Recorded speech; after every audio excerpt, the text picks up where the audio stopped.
That's what I do for 50 years. Judge Judy. You are about to enter the courtroom of Judge Judith Scheindlin. This is Judge Judy. Susan Corso is suing her neighbor, Keena Payton, for damage caused to her vehicle when her son threw a rock at it. Order. All rise. It's case number 69 on the calendar in the matter of Corso versus Payton. Thank you. You're welcome, Judge. Parties have been sworn in. You may be seated. Everybody have a seat. Ms. Corso, it is your claim that the defendant's little boy, that's this little boy over here, damaged your car by throwing a rock. Yes. And you didn't see that. No, I did not. So I assume that the little boy who's sitting here, who also lives in your neighborhood, Next door. he came and told you that it had happened. Actually, no one came and told me. I heard it, but my husband was ill, so I didn't go out. But I did go. I don't care. I did go 2 days later, and we talked to Jake.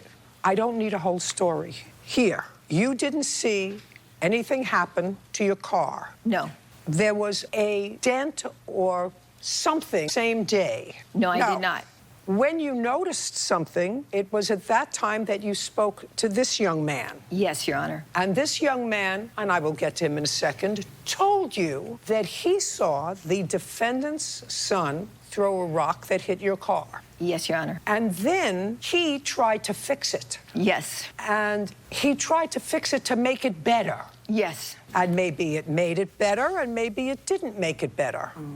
Mrs. Payton says her son never threw a rock at your car. The incident happened on what? Well, why don't you step up here? You're Jake? Yes.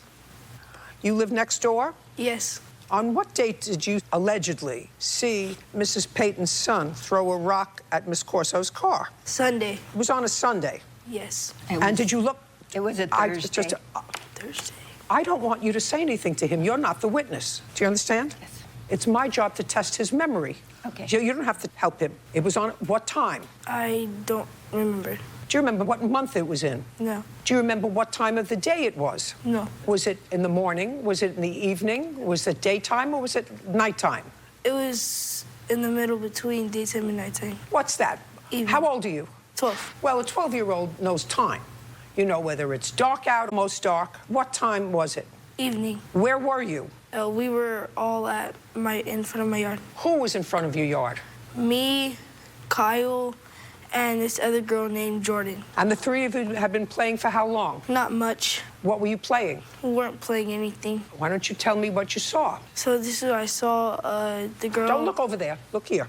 The girl wrote Kyle's girlfriend on the rock. Over here.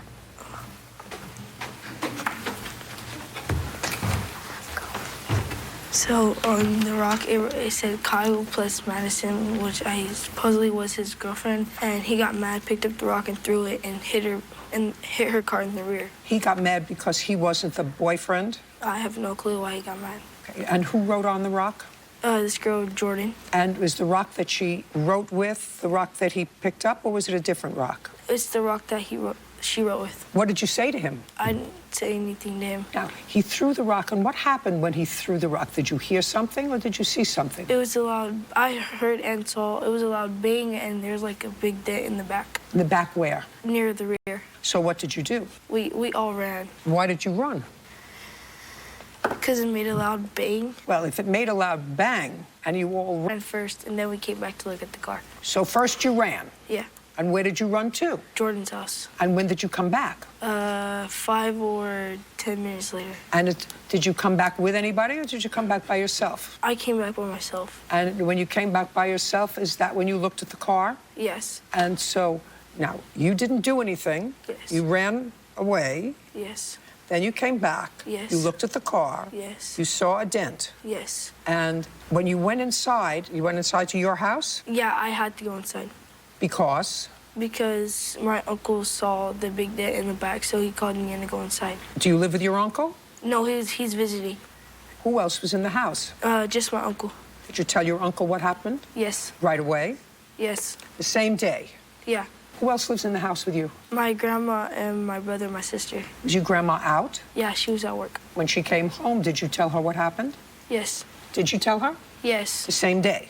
Yes. And you live right next door? Yes. How many days later did you find out about this? 2 days. 2 days. And how did you find out about it 2 days later? I was going out to take my husband back to the doctor. You were and going saw it. out? I went out and to get in the driver's side and looked back and saw the big dent. And then what did you do? We went next. You went next door. Was he inside his house or outside of his house? He was inside. So you knocked at the door? Yes. And who came to the door? Jake and his grandmother. And I'd like you to tell me the conversation that you had. I told Jake, I said, we just found a big dent in our car. Do you know how it happened? And his grandma said, you better tell the truth. And His grandmother said, you better tell the truth. And? So Jake said, he told you this story? He came on and told us that story. He told you this story. Did his grandmother say she already knew? No, she didn't. She didn't say She didn't? one way or the other, no. Well, but according to Jake, she already knew. Later on. According to Jake, she already knew. She did. She knew 2 days in advance. So she knew 2 days in advance because, according to Jake, he had told her, why wouldn't she come over and tell you? She explained that she knew we would be coming and knocking on her door any minute, and that as soon as we came knocking, he would tell us that was what honest. That was honest. Not. Go down.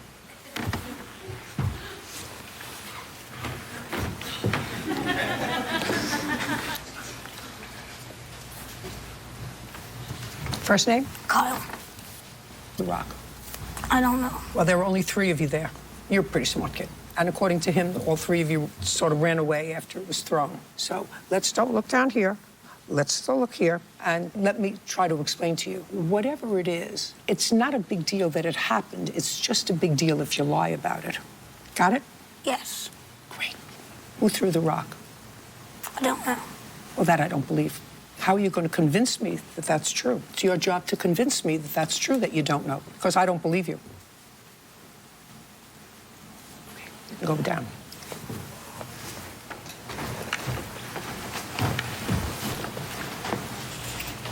He threw the rock. Well, he said he didn't. I'm just telling you he did. You seen him throw it? I don't have to see him throw it. That's my job. That's what I do for 50 years. Okay. I just looked in his eyes, and I'm telling you he threw the rock. It's not a big deal. Okay.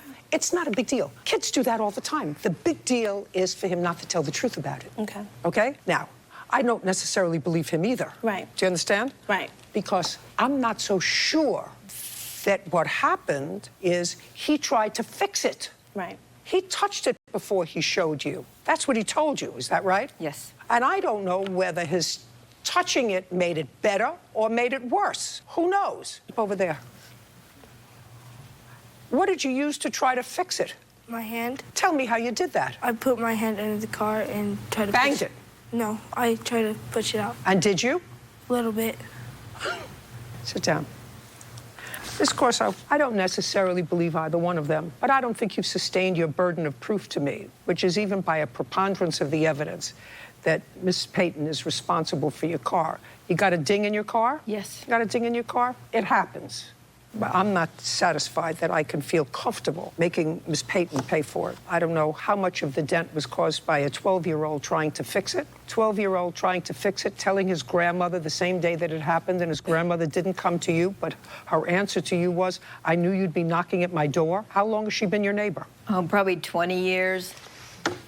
Not a good lesson. We're done. Case is dismissed. Parties are excused. You may step out. Well, it was honest and fair. My son said he didn't do it. I believe he didn't do it. We tried to talk to him, but they wouldn't even give me their name, so. It could have been settled, but because of the way she went about it, it was just overbearing. Just be honest and take responsibility, and that's all we can hope for. Kids will be kids. And now, the next case. All parties in the matter of Vardakas versus Adams. Construction worker Joshua Vardakas is suing his former employer, Wade Adams, for unpaid wages. Mr. Vardakas, it is your claim that the defendant, who I gather is a general contractor, Yes, ma'am. owes you for some painting work that you did for him. It appears from your complaint that you had done work painting, house painting. Correct. For him before, at least twice before, and Yes, you ma'am. paid him, and it was satisfactory. This was the third job, and the third job was for also a two-story structure. Is that correct? It was a two-story structure, but he was only It was a two-story Yes, ma'am. structure. And when was he supposed to start the job? April 3rd. And did he report to work on April 3rd? Yes, ma'am. Did he work for the day on April 3rd? Yes, ma'am. How much was he supposed to be paid per day? $300 total for the job. And how many days were you supposed to work on the job, sir? I worked a total of 2. Started April 1st and April 3rd. You worked on this job on April 1st. Correct. For how many hours? 8 hours that day. It was a full day. And then on the 3rd? On the 3rd was a half day. I spent about 4 hours there. I don't like abouts.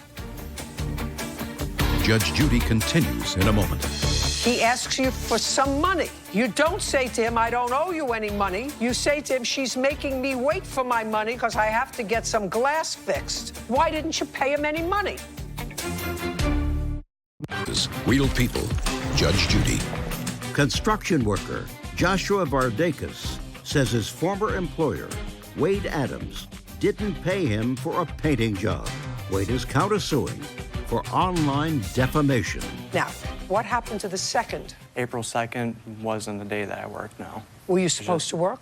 No, it was just April 3rd was the day that I came in. That's when I was available to be able to come in and finish the job. That doesn't sound reasonable to me. I don't know why. It just doesn't make sense. You usually start a job and you finish it. I'm responsible for a lot of other projects that goes on around Northeast Ohio. Mr. Vardakis, in the arrangement that you made with Mr. Adams, when were you supposed to start the job? The 1st, And when you were supposed to finish it? whenever it got done. Is that correct? Yes, ma'am. What happened when you went into work and that you only worked half a day? Did you finish the job? No, I had to come back the 4th and finish. Did you come back the completely. 4th? Yes. That was the last 4 hours I spent there. When you left the job on the 4th, was the job that you were hired to do completed? Absolutely. Do you have any proof that it was completed and that Mr. Adams knew it was completed, that he acknowledged that it was completed? Not in the evidence, not directly, but I do have images. Me sending him the job. After a few days, we talked on the phone. I have the images of the job. This is me sending the photos of the job being done. This might be more than you really need. Please don't give me more than I need. Here, just this one. This is me sending pictures. That's some of the pictures out of all the pictures Is your that I name sent to him. Steve? No, ma'am. I'm Rusty. Stand up. Steve Where's- was not able to make it today, ma'am. Well, I don't need Rusty if Steve wasn't here. Sit. Why didn't you pay him for his work? It was not completed, ma'am. How much did you pay him? I didn't pay him nothing. How much were you supposed to pay him? $300. You have photographs of what was not completed? No, ma'am, I do not. Judgment for the plaintiff in the amount of $300. Now, that's what you were supposed to get, correct? No, I was supposed to get $600. That's what the job paid. Oh, Yeah. And just 1 second. Did you Sorry. paint both floors, upstairs and down? Not the upstairs, the basement. I painted the basement and the first floor. I lost the copy of that photo of the basement, but I do have it in my phone. I'd like to see it. When did you first, also, while you're looking for that, when did you first make a demand for your money? I gave him till the day that he said that he was able to pay me. I questioned him on it, like, hey, you know, what's going on? I didn't Do you hear. have that in text messages? Oh, yes. Let me take a look Okay, this is where he started making his excuse. that you were looking for. Oh, yes. Here it is. And if you left swipe twice. Why didn't you pay him? Because it was not done. Just a second. You talked to him on April 12th, and you don't say to him on April 12th. You don't say to him on April 12th, you didn't finish the job. What you're saying on April 12th is, man, I assume the owner is The realtor, making me correct. wait, so I wish I had the money, but I'll get it to you, but I have to put windows in. That doesn't say you didn't finish the job. I have a text message here I sent him, and he replied saying the got basement door needed hit again, the trim needed, in the dining room needed hit, cocked around the top, and the basement re-hit again. That was on April 4th. So I had to hire somebody else to come and finish the job. What I'm asking you is on April 12th, he asks you for some money. You don't say to him, I don't owe you any money. You say to him, she's making me wait for my money because I have to get some glass fixed. I'll have to go through them on Monday. Okay, well, can I get paid something? I really need the money. That's on April 12th. Why didn't you pay him any money? Because I don't pay none of the employees until the job's done, man. Judge Judy continues in a moment. The counterclaim is for defamation. What did he say about you that you think is law-worthy? Same out. If you didn't pay him for his job, he's No, ma'am. allowed to say that. Real cases, real people. Judge Judy. Construction worker Joshua Vardakis says his former employer, Wade Adams, didn't pay him for a painting job. Wade is countersuing for online defamation. Now, what's the name of the person that you were doing this painting for? Renee, but she works for Fame City. It's a realty company. So you were doing a job for the real estate company. Yes, ma'am. How much did you charge them for the paint job in the house? So the total job was $1,800. What else did you do there?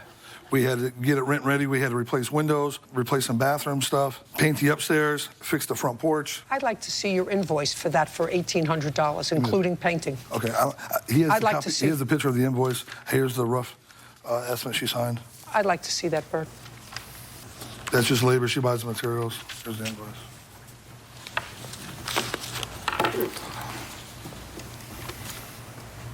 This third job working with him started off on the bad foot, Your Honor. The first day with him and the other painter had a little scuffle.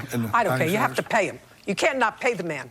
I You agree. can't not pay the man. But it was not complete. I had to have somebody else come and finish it. For somebody else is Steve, who's not here. Great. He had ID issues. Well, if you didn't pay him, you can have a legitimate dispute with him, which I'm more than prepared to look at if you have a dialogue in writing with him. You didn't complete the job, so I'm prepared to pay you for the work that you did, but I'm not paying you whether it's $300 or $600. $300 seems like a pretty low wage if he worked there 3 days.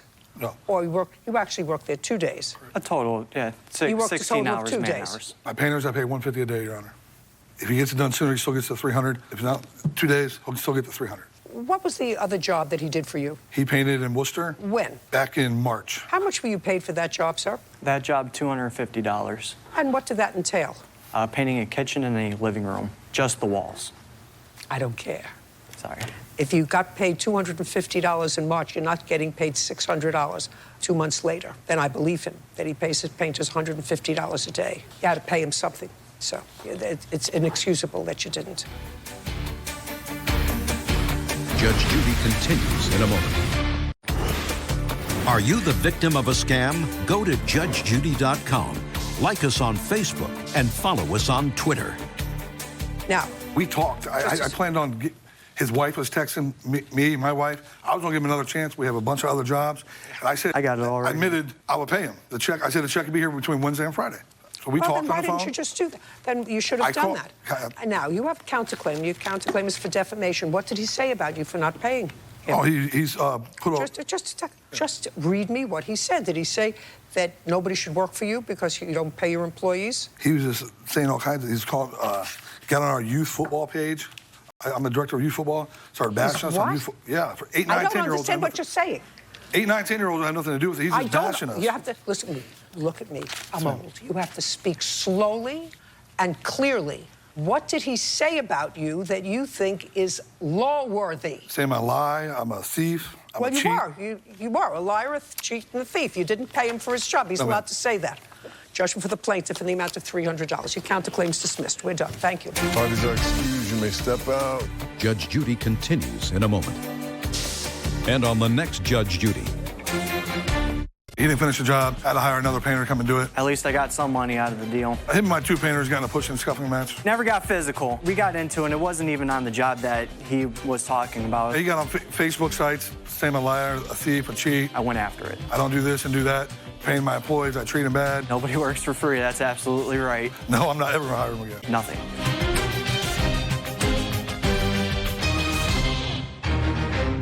You were renting one of your rooms to the plaintiff. He intimidated me so much I did not feel safe. She fled for her safety. I moved out before I was able to do exactly everything that he wanted. You, on the other hand, are still there. Now she's looking for some security. You kept a security deposit. You did not turn it over to your landlord. You kept it.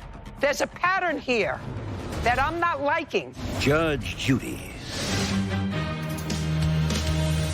You are about to enter the courtroom of Judge Judith Scheindlin. This is Judge Judy. Lisa Savelnis is suing her ex-roommate, Jeremy Kaufman, her ex-boyfriend, Nathan Peterson, and Nathan's mother, Joyce Peterson, for her deposit, rent, property, and negligence. Order. All rise.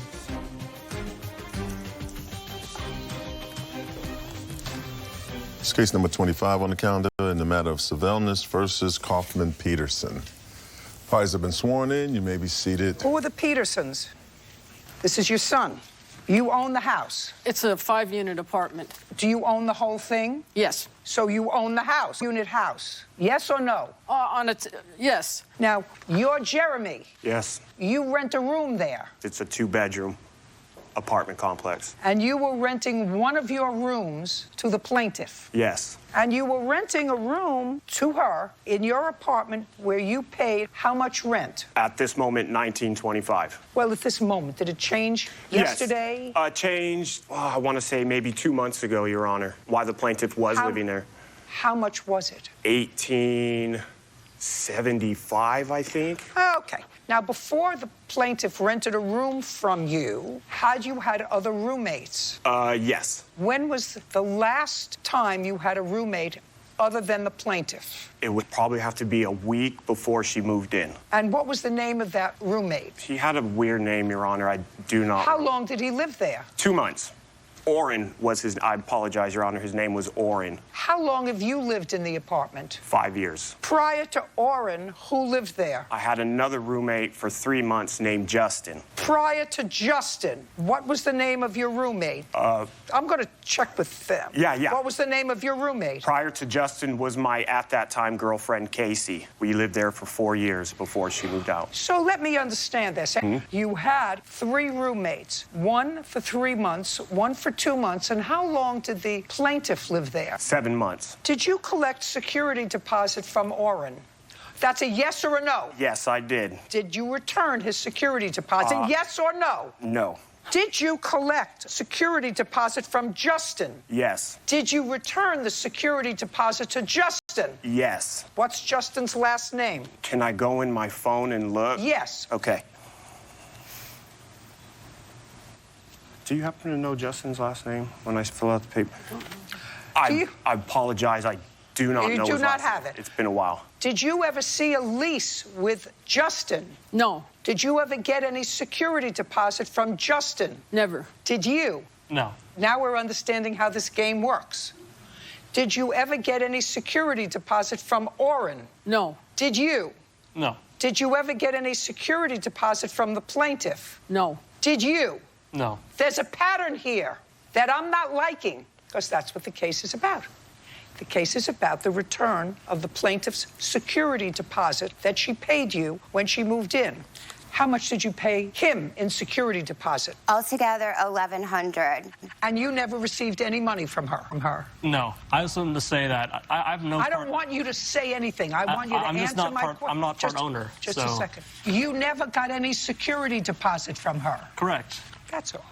Who filed this counterclaim for invasion of privacy because she videoed the property? Raise your hand. I would... Yep, that would be you.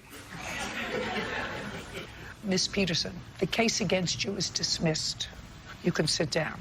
Mr. Peterson, the case against you is dismissed. You can sit down. You, on the other hand, are still there. You kept her security deposit, of which Mrs. Peterson nor her son ever saw a penny. By the way, you're still living there, is that correct? Correct. So what I want you to show me are repairs, because I assume you had to put down security when you moved into the apartment. Correct. So what I want you to do is show me the damage that the plaintiff caused in the apartment and your receipts for fixing it. Do not show me any damage for which you do not have receipts. Here's some screen work. Don't speak, just do. Okay. Your Honor, does cleaning stuff, due to the fact things were so dirty, do those count as receipts? Understand, Mrs. Peterson, I've dismissed the case against you. I want you to understand what he's doing. Do you understand what he's doing? Yes. Okay, here's... What he's doing is unconscionable in your property. I wouldn't... Well, there was a reason for it, Judge. Just don't give me a reason. I want receipts. I'm going through them. Hardware, the doors.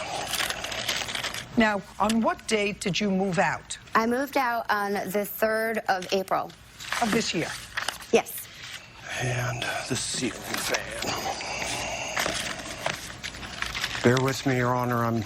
I'm bearing with you. When you come to court, you're supposed to be prepared. You kept a security deposit, and you kept a security deposit. You did not turn it over to your landlord. You kept it, and if you kept it, that means you have to show me receipts after April 3rd, 2019, that you did to repair the premises for damage that you allege that the plaintiff caused. And I want it, and I want it now. I'm coming with it, Your Honor.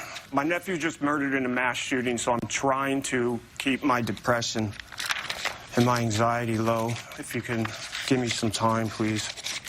It's just one more picture. Here, you could take these for now and run with these. This is not for now. This is forever. Okay. Oh, here it is, sweet. Ceiling fan. One more, Your Honor. Sorry. The ceiling fan I had to replace.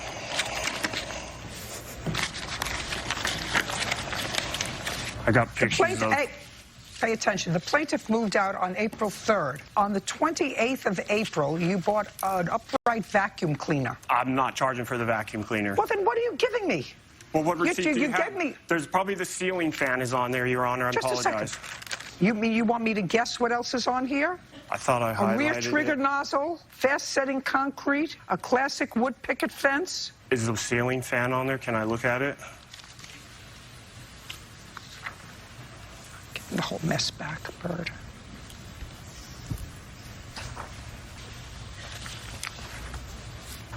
It's right here, white ceiling fan.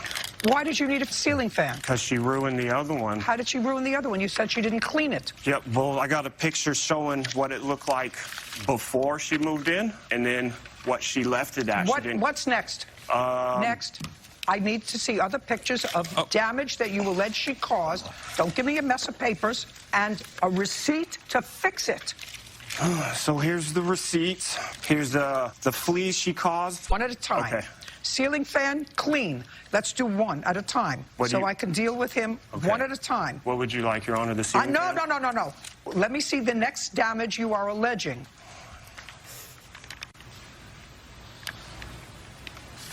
Fleas in Lisa's room. Inspection report en route. Now, you had an animal? I did. I had a cat. Did you have an animal? I have a bird. His girlfriend spends the night there with her dog that runs 9 miles a day with her. Your Honor, I have a picture of flea medication she uses for that. It's not a halo. Just a second. Did the pest control, exterminators, did you pay them? It's $75. Is that what you pay them? Yes. That's deducted from the $1,100. Okay, what's next? Screens. Pictures? It's on here. And bill. Here's some more screens, too.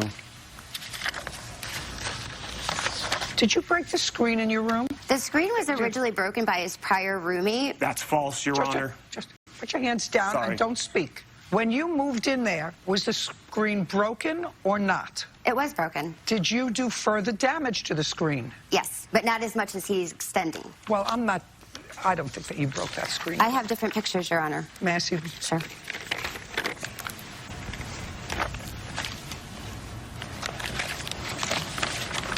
May I speak to when you get a chance, Your Honor? Is this a picture of the room when you moved out or in? That's when I moved out before I was able to do exactly everything that he wanted, but he intimidated me so much I did not feel safe. That is false, He would too, not Your let Honor. me come in to return anything. Understand me, sir. So far, from the $1,100, I'm deducting $75. Do you understand? Yes. He wouldn't let me return anything he tries to charge me for. He's trying to charge me $100 for these 2 prints. He wouldn't let me return anything. Just a second. Do those 2 prints belong to you? I did.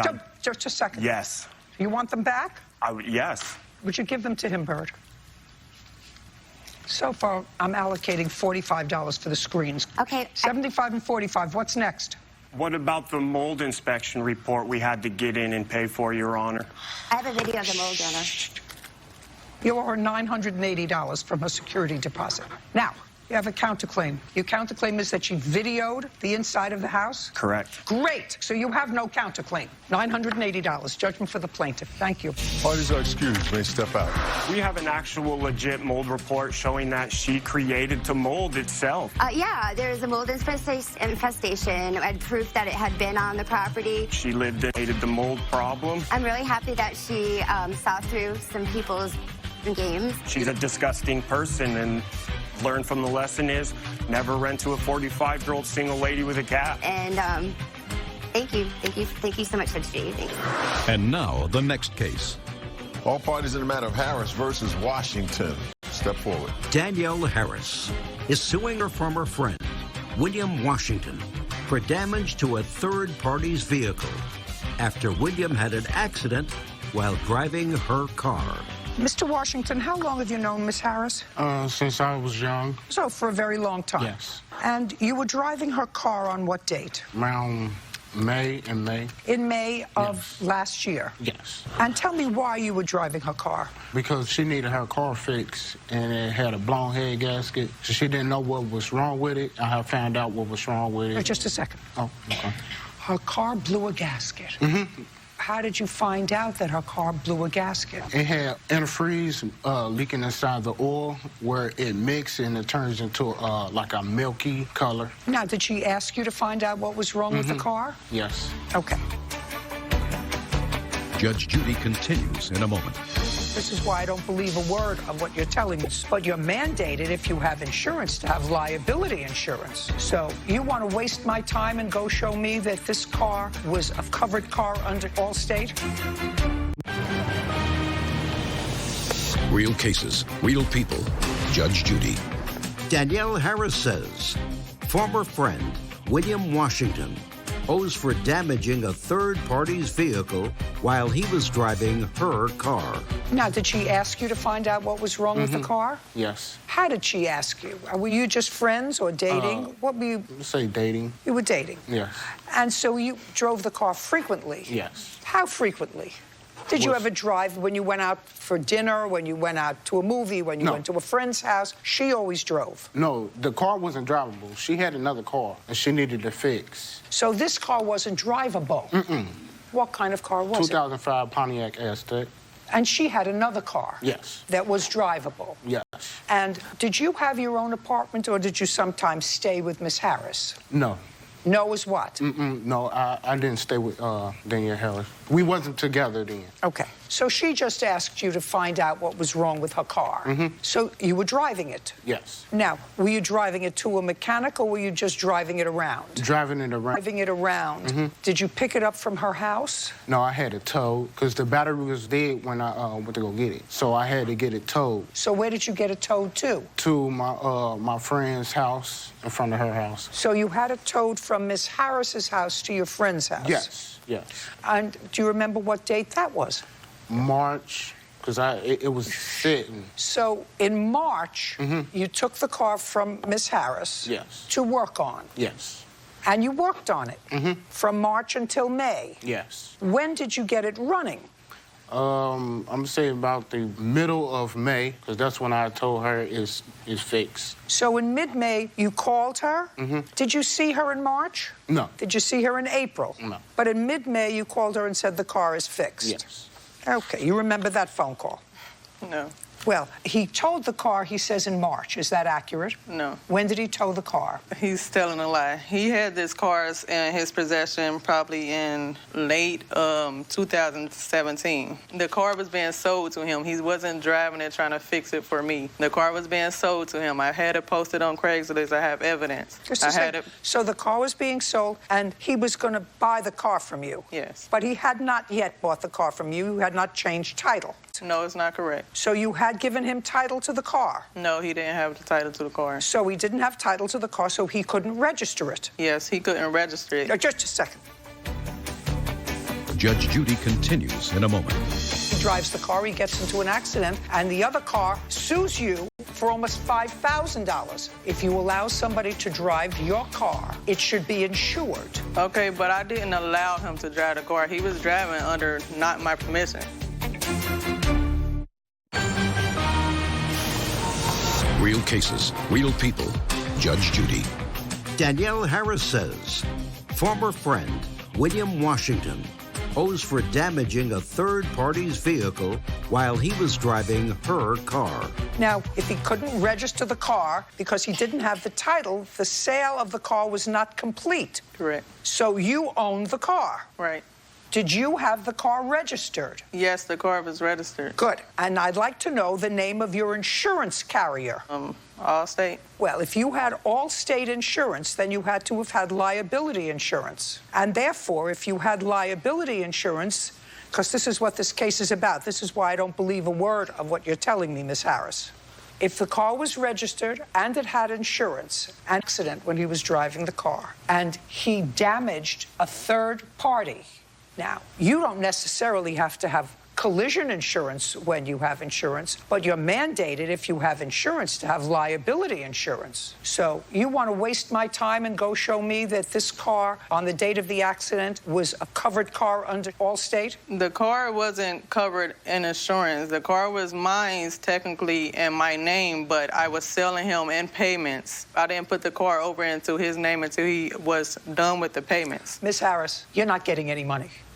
If you allow somebody else to drive your car and it's uninsured, they have an accident, that's your responsibility. That's not his responsibility. That's your responsibility. You want to have no responsibility? Sell him the car. You were selling him the car, according to you, for $600. Then you have no responsibility. Now, he drives the car, he gets into an accident, and the other car sues you for almost $5,000.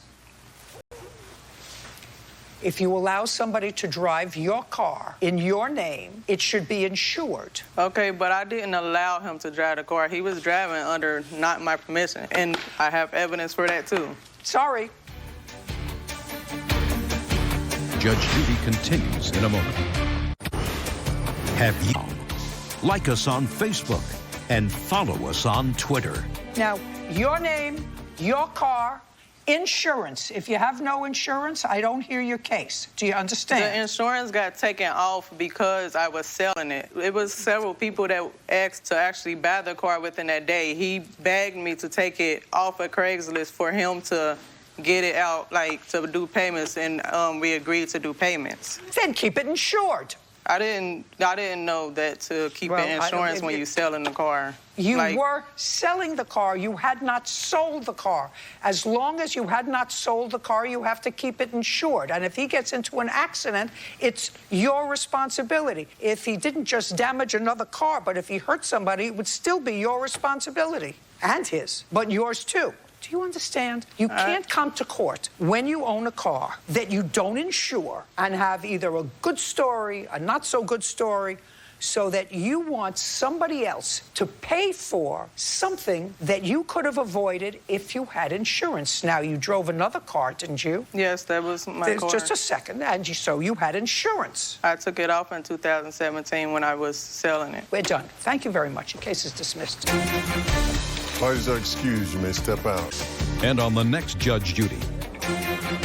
I don't feel like I should be responsible for his crash. The brakes went out, and basically he just said a whole lie out there for one. I didn't know it was out. Like, he's driving the car. He wasn't supposed to drive the car. Went into another car, coming to a stop sign. He's definitely responsible. I don't know. It is what it is. He's not friends. His whole family is cut off.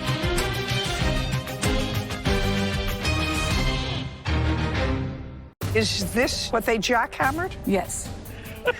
A mistake by mason workers was set in stone. You and the crew went out and started to jackhammer the driveway, and you destroyed her property because you weren't smart. Are they paving their way to unemployment? You said, I want a new driveway. For 4,000? Don't. What? There's only one person here that has attitude. Judge Judy. You are about to enter the courtroom of Judge Judith Scheindlin. This is Judge Judy. Camilla Latini is suing cement mason Rudolfo Contreras and his employee, Gary Gomez, for mistakenly tearing up her driveway. Order. All rise. Number 5 on the calendar in the matter of Latini versus Contreras Gomez. Thank you. You're welcome, Judge. Parties have been sworn in. You may be seated. Miss Latini, you own a home, and the defendant's company mistakenly jackhammered and dug up part of your driveway. That's correct. And they did so because they were under the mistaken impression that you would hire them to do that. I'm not sure what, okay, yeah. But that's what they say. Okay. They were under the impression that you had hired them to do that. Mr. Contreras, you own this company? No, it's not a company. It's a side job. We're both cement masons. Okay. What do you do for a living? Concrete, cement mason. Okay. So this isn't a side job. This is what you do for a living. It's what I do for a living, yes. All right. And you and your partner did, in fact, go on to plaintiff's property and jackhammer part of her cement driveway. The answer is yes. Yes. Don't think of where I'm going. Just answer the questions. All right. Plaintiff never hired you to do that. No. This is what your defense is. You were contacted by someone on the internet who said that they owned this property that belongs to the plaintiff and they wanted a new driveway. And you gave these people a quote. What was the quote for the new driveway? To put in a new driveway. You must have gone to the property to look at it. Yes. She wasn't there. Correct. Neither was the person that you were dealing with over the internet. Correct. Person that you were dealing with over the internet said, your price is agreeable. I'll wire you the money. But before I wire you the money, I want you to wire me $300 so I know that it's a legitimate place where I'm sending the money. So you sent that person who claimed to be the owner of the plaintiff's property a wire from your bank account for $300, correct? Incorrect. You say you sent them $300. How did you send it to them? That was sent, me and this supposedly owner. Just a second. Did you send them $300? Yes. How did you send them $300? Through communications, through the text messaging, through the phone. No, you can't send a text message with $300. How did you send them the $300? Wired. That's what I said. You sent them a wire for $300. And then you and the crew went out and started to jackhammer the driveway. And when you tried to get them to get you $6,000, according to you, they disconnected their phone, they disconnected their line. Oh, she comes home, she finds a driveway. Ew. He said, but we were hired to put it in a driveway. She said, I never hired you to put it in a driveway. That's the story. I mean, that's what you told me in Funny here. for you, huh? No, that is not what I told her. I haven't said much of anything for starters. Well, I'm With all just due reading, respect. just a second. I'm reading your answer. And that's in a Reader's Digest form. So you tell me, did the plaintiff hire you to do a new driveway? That's a yes or a no. No. And yes. You tell me how yes. You tell me how the plaintiff hired you to put in a new driveway. Mr. Contreras, don't make yourself look foolish. Because if what I suggested was the accurate description of what happened, that you were hired by this person who you never met because he said he was out of town getting cancer treatment, which is what you wrote in your answer. And so you wired him $300 so he could confirm that he was dealing with a legitimate outfit before he sent you the $6,000 to do the driveway. You tell me what part of that is wrong. That's what you wrote. For one, he was claiming to be the owner, okay? I don't care whether he was claiming to be God. It was a big scam, is what I'm getting at. Just a second. Okay. If you open your mouth and used your brain, you would understand that's exactly what I just said.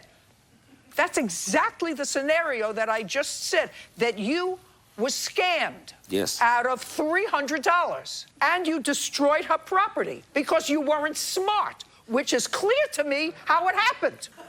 Crystal clear to me how it happened. Are you his partner? I'm right here beside him. What? Yeah. Good. The only question is, you said to her, I'll fix the part that I jackhammered. He said, I'll fix the part that I jackhammered. You said, I want a new driveway. That's what he says. For $4,000? Don't jump. What? Listen, you have to understand something. You and your partner made a mistake. You got conned. It's like somebody I had here yesterday told me that she met a guy online from Nigeria who said to her, I want to come and live with you but I need to know your bank information. That's what happened to you. That's really what happened to you. You said, listen, you're in the concrete business. I have a house. I want you to do a job for me, but I want to make sure I'm dealing with a legitimate outfit. So wire me $300. I'll send it right back to you along with $6,000 to do the driveway. You sent him the $300, destroyed another person's property who had nothing to do with you. You got scammed. But between you, who were dumb and got scammed, and the plaintiff, you're responsible. Now, the only question that I have to decide is, and that's going to be based on pictures, is I want to see what the driveway looked like jackhammered. I want to see whether patching the driveway is sufficient, or you charged $6,000 to put in a new driveway. There's no question. I've had and I have a lot of driveways. Unless you do the whole driveway, it looks like a patch job. It looks like one piece is done in 2020 and one piece is done in 2002, and it doesn't look right. So now I have to see what part you jackhammered and whether reasonably it can be repaired or whether she needs a new driveway. That's the law. Now, may I see photographs, please? Well, this photograph is Just don't tell me what the photograph is. Just hand it to me. That's before the damage. The one after is after. Don't talk. Don't talk. Just don't talk. Stuff. This is like a silent movie.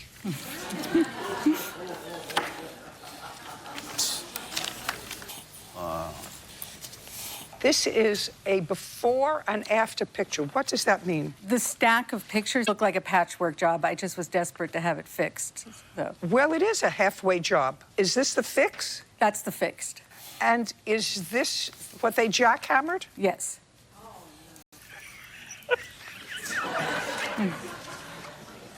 Can I see the bill, what you spent to have it fixed?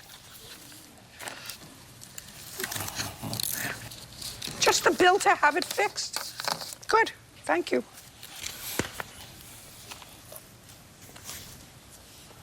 I want to know how much you spent to have it fixed. I have two checks. Yes. $2,268 are the two checks that I have. Yes. So the gentleman that fixed it, we paid one check to him before he started the job and another check to him after he finished. So you spent $2,268. And also $895 for the concrete. To save us money, he said that if I ordered the concrete myself and saved him doing that, that I could save some money. So. Got it. Listen, she got a bargain. You charged $4,000, you do the whole driveway. Listen to me. You watch your attitude. There's only one person here that has attitude. Listen to me. For people who were stupid enough to get scammed by this person, I would not be so aggressive. You were charging this man with that at home, not in here. You were charging this guy $6,000 for a new driveway. She had the thing done for $3,160. You should get down on your knees and kiss her feet. That wasn't even a third of the driveway. Judgment for the plaintiff. Oh, I had additional. I hired a private investigator to find them. Yeah, you charged that one on the bill, too. And I'd lost wages. Yeah, You would have what? answered your phone. We could have done it. Nobody Not paid the called. contract. She did work. She would large wages, man. I'm gonna need you to be quiet. Really? No. All right. I'm gonna need you to be quiet. I didn't know if someone had done this as an act of vandalism. I understand we did a mistake.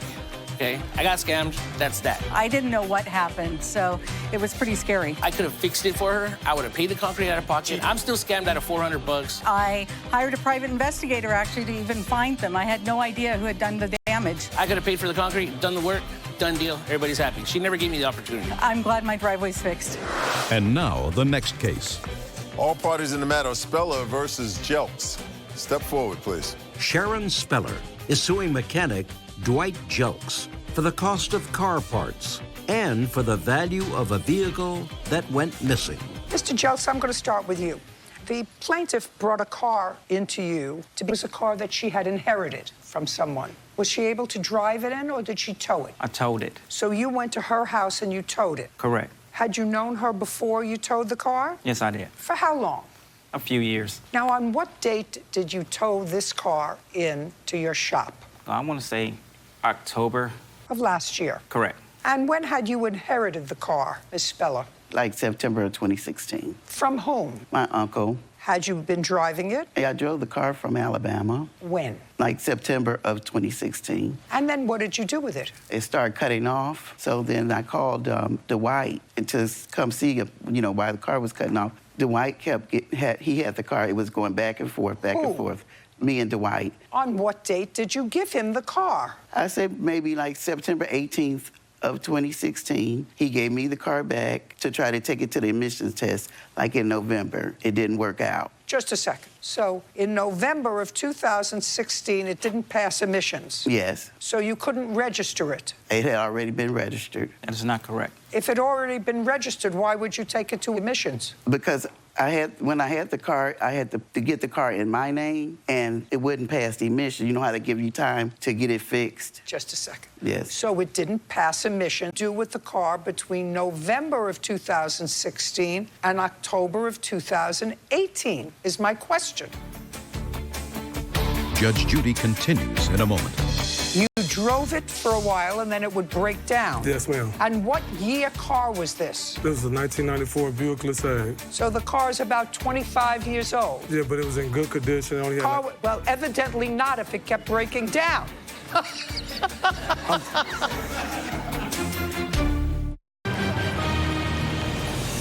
Real cases, real people. Judge Judy.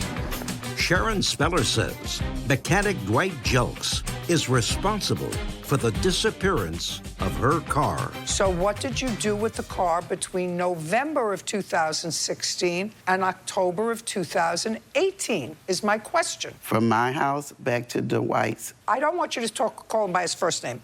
Mr. Jelks. Mr. Jelks. So it went back to Mr. Jelks. Yes. Is what you're telling me over a 2-year period, it went back and forth to be fixed? Yes. And it was unregistered?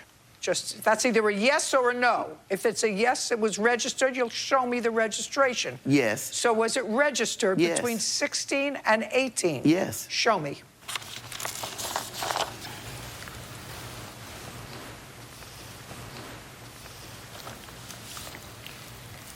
If the car was registered, it wouldn't have got towed. What? If the car was registered, it wouldn't have got I towed. just want to see where. This is 2016. I want to see that the car was registered between 2016 and 2018. No, the license plates had expired by then. Well, then why are you wasting my time giving me nonsense when I ask you for something? You think if you just give me a piece of paper, it's going to suffice? So the answer is between 2016 and 2018, the car was not registered. Yes. So between 2016 and 2018, I'm going to ask you this question again. What were you doing with the car? It was going back and forth. How is it getting back and forth? What? Stand. Name. My name is Hollis Heron. I'm her son.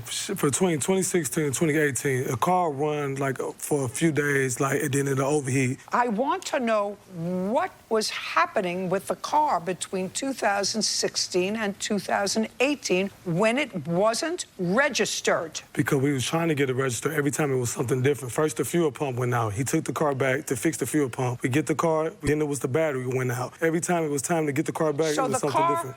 Was not drivable. You drove it for a while and then it would break down. Yes, ma'am. So you drove the car while it was unregistered and then it would continually break down and you would take it back to the mechanic to see if he could fix it. Yes, ma'am. Right. And was he able to ever fix it? He always No. No. And what year car was this? This was a 1994 Buick LeSabre. So the car is about 25 years old. Yeah, but it was in good condition. Only had Well, evidently not if it kept breaking down.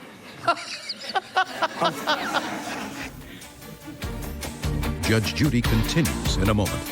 What you say is that in October you brought it for the last time to your shop? Yes, ma'am. And then what happened? The car was towed from in front of my house. What was it doing in front of your house? Real cases, real people. Judge Judy. Sharon Speller says mechanic Dwight Jelks is responsible for the disappearance of her car. So the car is about 25 years old. Yeah, but it was in good condition. Only had Well, evidently not if it kept breaking down.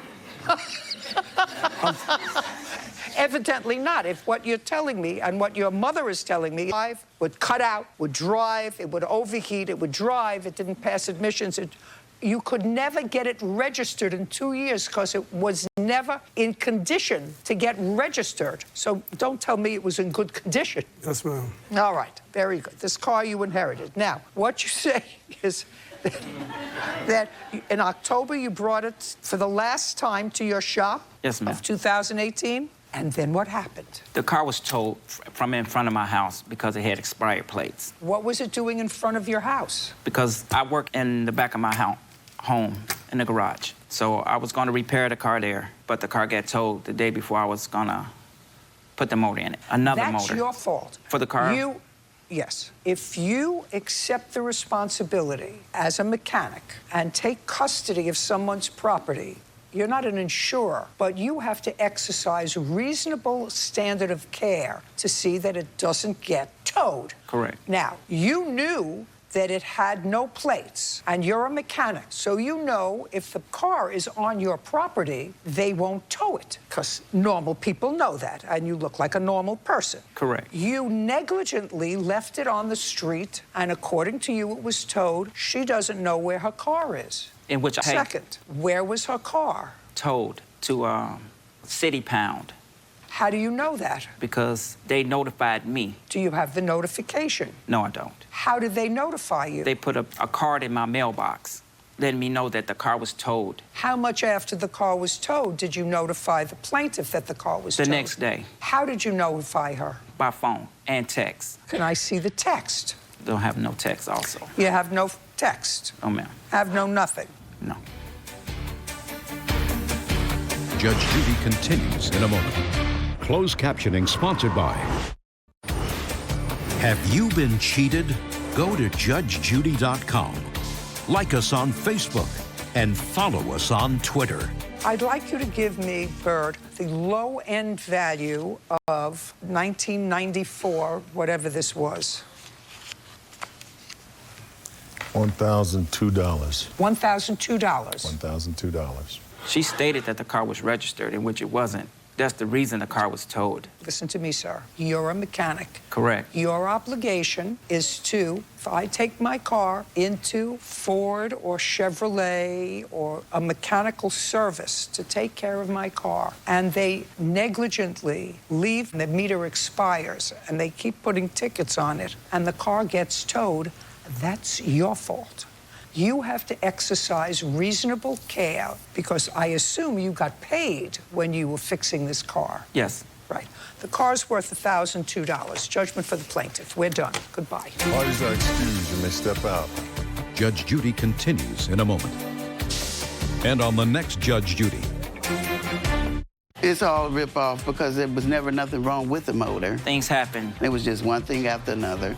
I'm just glad it's over with. The car was towed. I didn't get a chance to get it running again. Called me and said, Miss Sharon, did you come get your car? And I said, of course not. I told her that the car was at the pound, and she didn't go get it. And then he called back the next day and said the car had got towed. That's what happens. Don't deal with alley mechanics.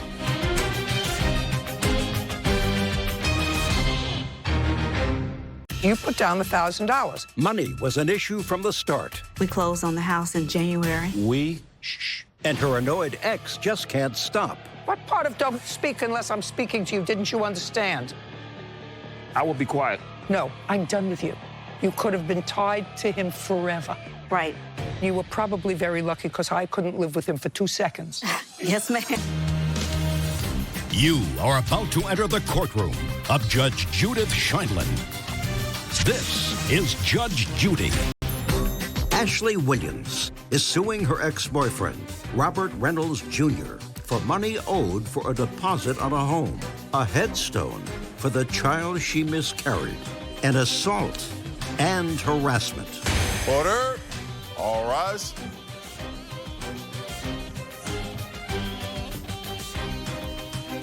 It's case number 31 on the calendar in the matter of Williams versus Reynolds. Thank you. You're welcome. Judge Parties have been sworn in. You may be seated. Miss Williams, you and the defendant were involved in a relationship for a period of time, and you claim he owes you for 2 things. Yes, ma'am. First thing is, you lived together for a while in your home, and then Mr. Reynolds was going to buy a home. Yes. And under the, I think it was the VA bill, Yes, ma'am. he was allowed to buy a home without much of a down payment. He just had to put in earnest money, which was $1,000. Yes. And you put down $1,000 Yes, earnest ma'am. money, and then you both moved into the house together. Yes, ma'am. In what month and year? We closed on the house in January, Of this year? January 2019. We? And so you moved in February? Yes. And you planned on living together Yeah. on the house. Describe that process to me. Abraham asked us for a down payment of $1,000, and we paid that, of course, prior, a good faith deposit. What part of don't speak unless I'm speaking to you didn't you understand? Yes, ma'am. We were required to put down I money. know you were required to put down $1,000. You put down the $1,000. Then there was a mortgage. You lived there in February. Yes. Is that correct? Yes. Where did you live prior to February? In your home? Sullivan Road, an apartment. It was just you living? One-bedroom apartment. And how long did Mr. Reynolds live with you? He lived with me approximately 6 months before he moved into the home. And Mr. Reynolds, is that correct that No, you... ma'am, it is. No, ma'am, no, it's not just. Just say no. Yes, ma'am. How many months did you live Approximately with... 1 year. I'm sorry. How many months did you live with Miss Williams in her apartment prior to moving into the house? Approximately March to December when I closed on the home in January. I'm going to ask you again. I'm going to ask you again. How many months did you live with Miss Williams prior to moving out and moving into the home? Approximately 10 months. And what were you doing to earn a living in that 10 months? I'm a disabled veteran. So you get something you do. I've been a banquet server, bartender, and a houseman in Atlanta, Georgia since 1999. I worked several venues all throughout the city. I work at a temp agency. They send me off. That's where I met her on the job. I apologize, I'm Mr. really Trustee. not interested. Yes, ma'am. I apologize. So you are a disabled veteran, Yes, in which you get a pension from the VA, and in addition, you do all kinds of other jobs all around the city. And how did you split the expenses for the 10 months that you lived with her? She paid rent in her apartment. Did you pay half the rent? Yes, ma'am. How much was your half of the rent? Approximately. Not approximately. Rent is never approximately. Rent is always an exact figure. $100. You paid $100 a month. Yes, ma'am. And how much was the total rent? I think it's like $400, something like that. Watch. She's on the government subsidy.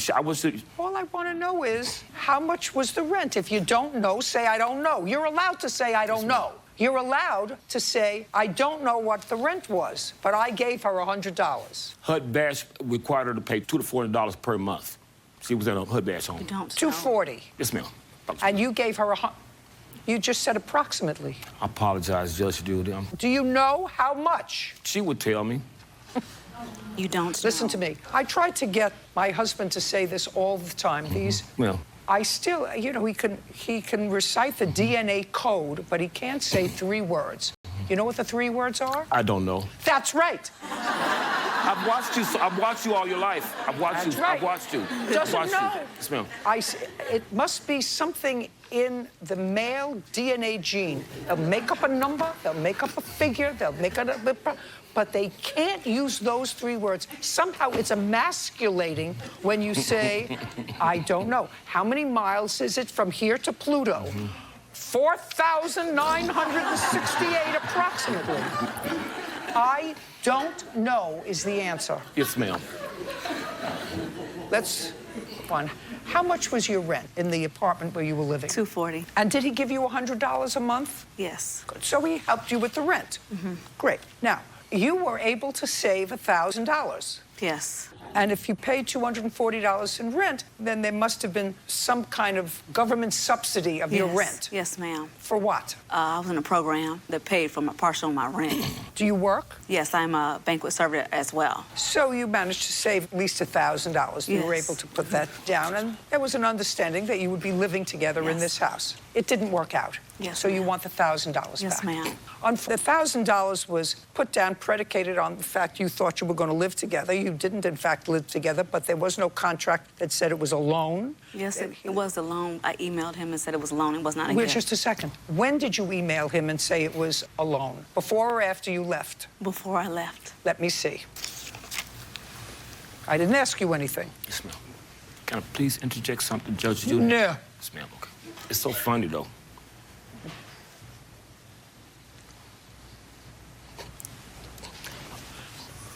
Here you go.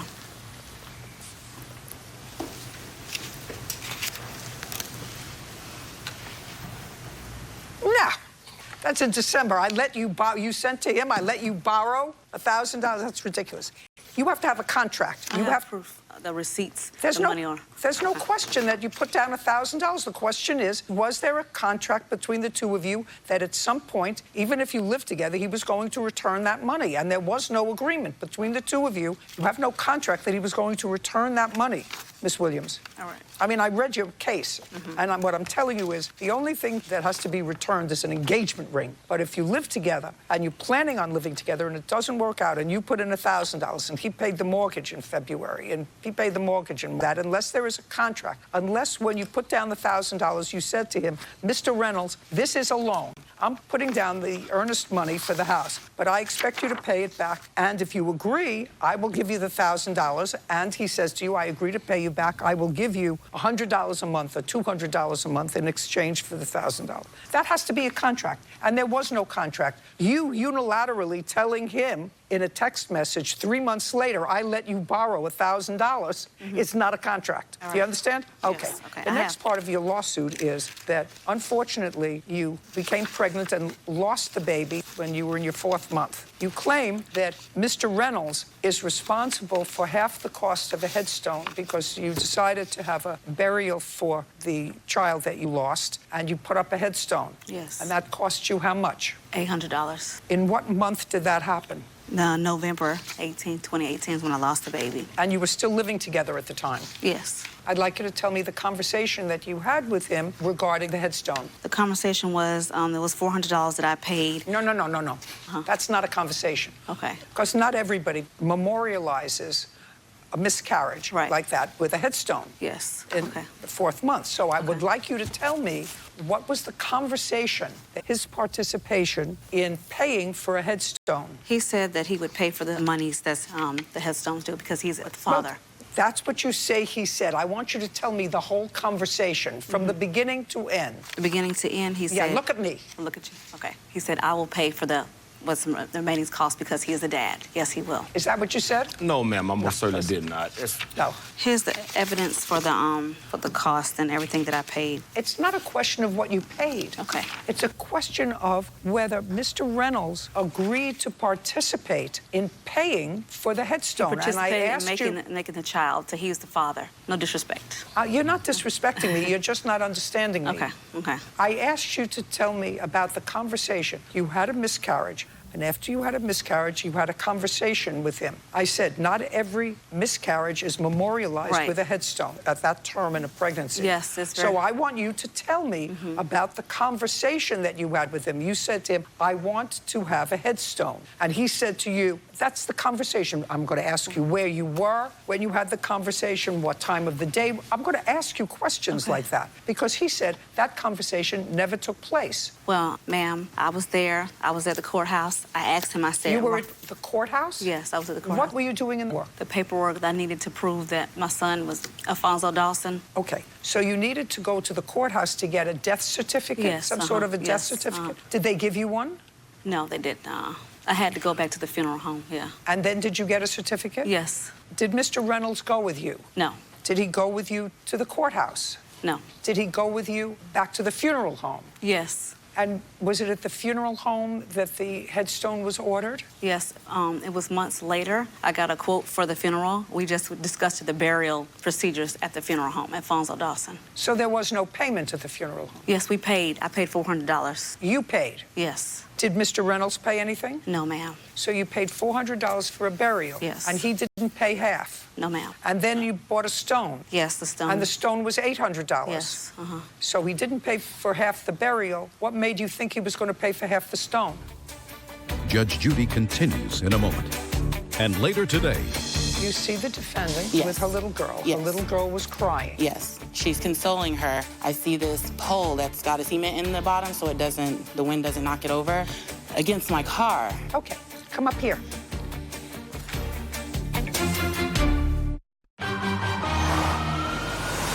Real cases, real people. Ex-boyfriend Robert Reynolds Jr. owes for a deposit on a home, a headstone, an assault, and harassment. Robert is countersuing for unpaid rent. So you paid $400 for a burial? Yes. And he didn't pay half? No, ma'am. And then you bought a stone? Yes, the stone. And the stone was $800? Yes. So he didn't pay for half the burial. What made you think he was going to pay for half the stone? Person, I was just assuming that he would just go half with me. Well, that's not something that you do in court, Miss Okay. Williams. Yes, sorry. Do you understand? Okay. So you seem like really a very, very nice lady. Yes. And it seems that you were a nice lady, and you were probably very lucky because I couldn't live with him for 2 seconds. Yes, ma'am. Right. I couldn't live with him for 2 seconds. Right. So a tragedy was averted. Yes. You could have been tied to him forever. Right. Do you understand? Yes, ma'am. Okay, right. Do you understand? Yes, You ma'am. could have been tied to... Right. Because according to you, things got a little bad. He drinks? Yes, heavy. Do you drink? No. I sort of know Mr. Reynolds drinks. Do you drink too much, Mr. Reynolds? I most certainly do not, Your Honor. I always drink a little glass of red wine every once in a while for my digest. My nerves are bad with this young lady, and I have... Well, you're not living with her for a long time, so how could your nerves be bad? They can't be bad with me. She constantly lies, disappears, block her phone. Done. Apologize, And I'm Judge ju- Judy. just a Please, second. Judge Judy, hear No, my case, listen to please. me. I will be quiet. I'm done with you. Do you understand? Yes, ma'am. I'm done with you because your counterclaim is for the rent you say she owes you for the few months that she lived there because she lived in your house and didn't split the mortgage. That's what you want. Yes, ma'am. That's good. Goodbye! Judge Judy, I have a These are case. excuses. You need Judge to Judy, step out. please. We're here today because of because of our loan. Get in the court and start lying about there's no tombstone, okay? We're here for She never purchased one, okay? just pain and suffering that I had to go through. That is not my child. I'm certain, and I wanted the DNA. The child is his, yes. Boom, that's right. Don't deal with no good men, no good guys, yes. And now, the next case. All parties in the matter of Page versus Jackson. Step forward. Shalitha Page is suing Brandy Jackson for car repair bills after Brandy's daughter knocked over a parking sign, damaging her vehicle. Miss Page, it is your claim that the defendant's little girl, that's this little girl here, is responsible for damage to your car. Yes. So I'd like you to tell me when that happened, where it happened, and how it happened. On February 13th, I had pulled up to pick my girls up from the Boys and Girls Club, and I had pulled up in front. My girls were on their way out, and I hear this loud boom. I didn't realize I heard a boom, and so I'm just looking around because I didn't see them, but I hear someone honking, and at that point, I knew that I needed to get out of my car, and so I got out of my car, and When you say you heard a boom, you know if something hits your car. Did you feel something hit your car? I have a system in my car. What? I have a system in my car, and I listen to loud bass music, and it was so That's I was just annoying. like I didn't know what happened. So when I heard the person honking their car, I knew at that point I needed to get out of my car. So I put my car in park. I got out and came around, and I saw these two in the back corner of my car. Her daughter was crying hysterically. She's trying to comfort her, tell my kids to get in the car, and I'm like, I see the sign. Just a second. Judge Judy continues in a moment. The intervening act that caused damage to her car was the fact that you didn't have control of your daughter. But Your she daughter? wasn't supposed to be parked there in the first place, Your Honor. Now, do you have any other argument that you want to make? I just made it very fast. Real cases, real people. Judge Judy. Shalitha Page claims Brandy Jackson's daughter knocked over a parking sign, damaging her car. You see the defendant Yes. with her little girl. Yes. Her little girl was crying. Yes. I want you to take step by step. She's consoling her. I see this pole that's got a cement in the bottom so the wind doesn't knock it over against my car. And after I tell my kids to get in the car. So your children came out Yes. of the Boys and Girls Club. Two of You them. tell them to get into the car. This pole with the cement block Yes. is leaning against your car. Yes. Okay. Come up here.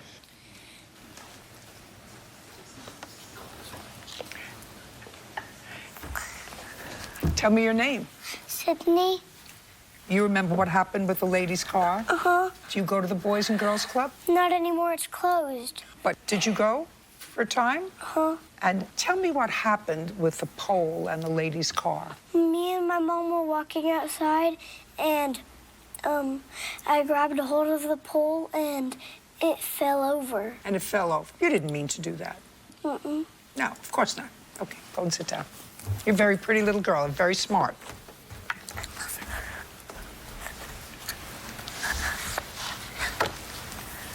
Terrific.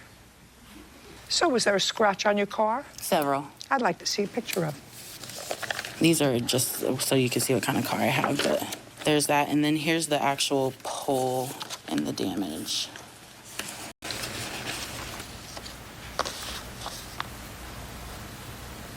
Okay, can I see an estimate for the damage, Yes. please?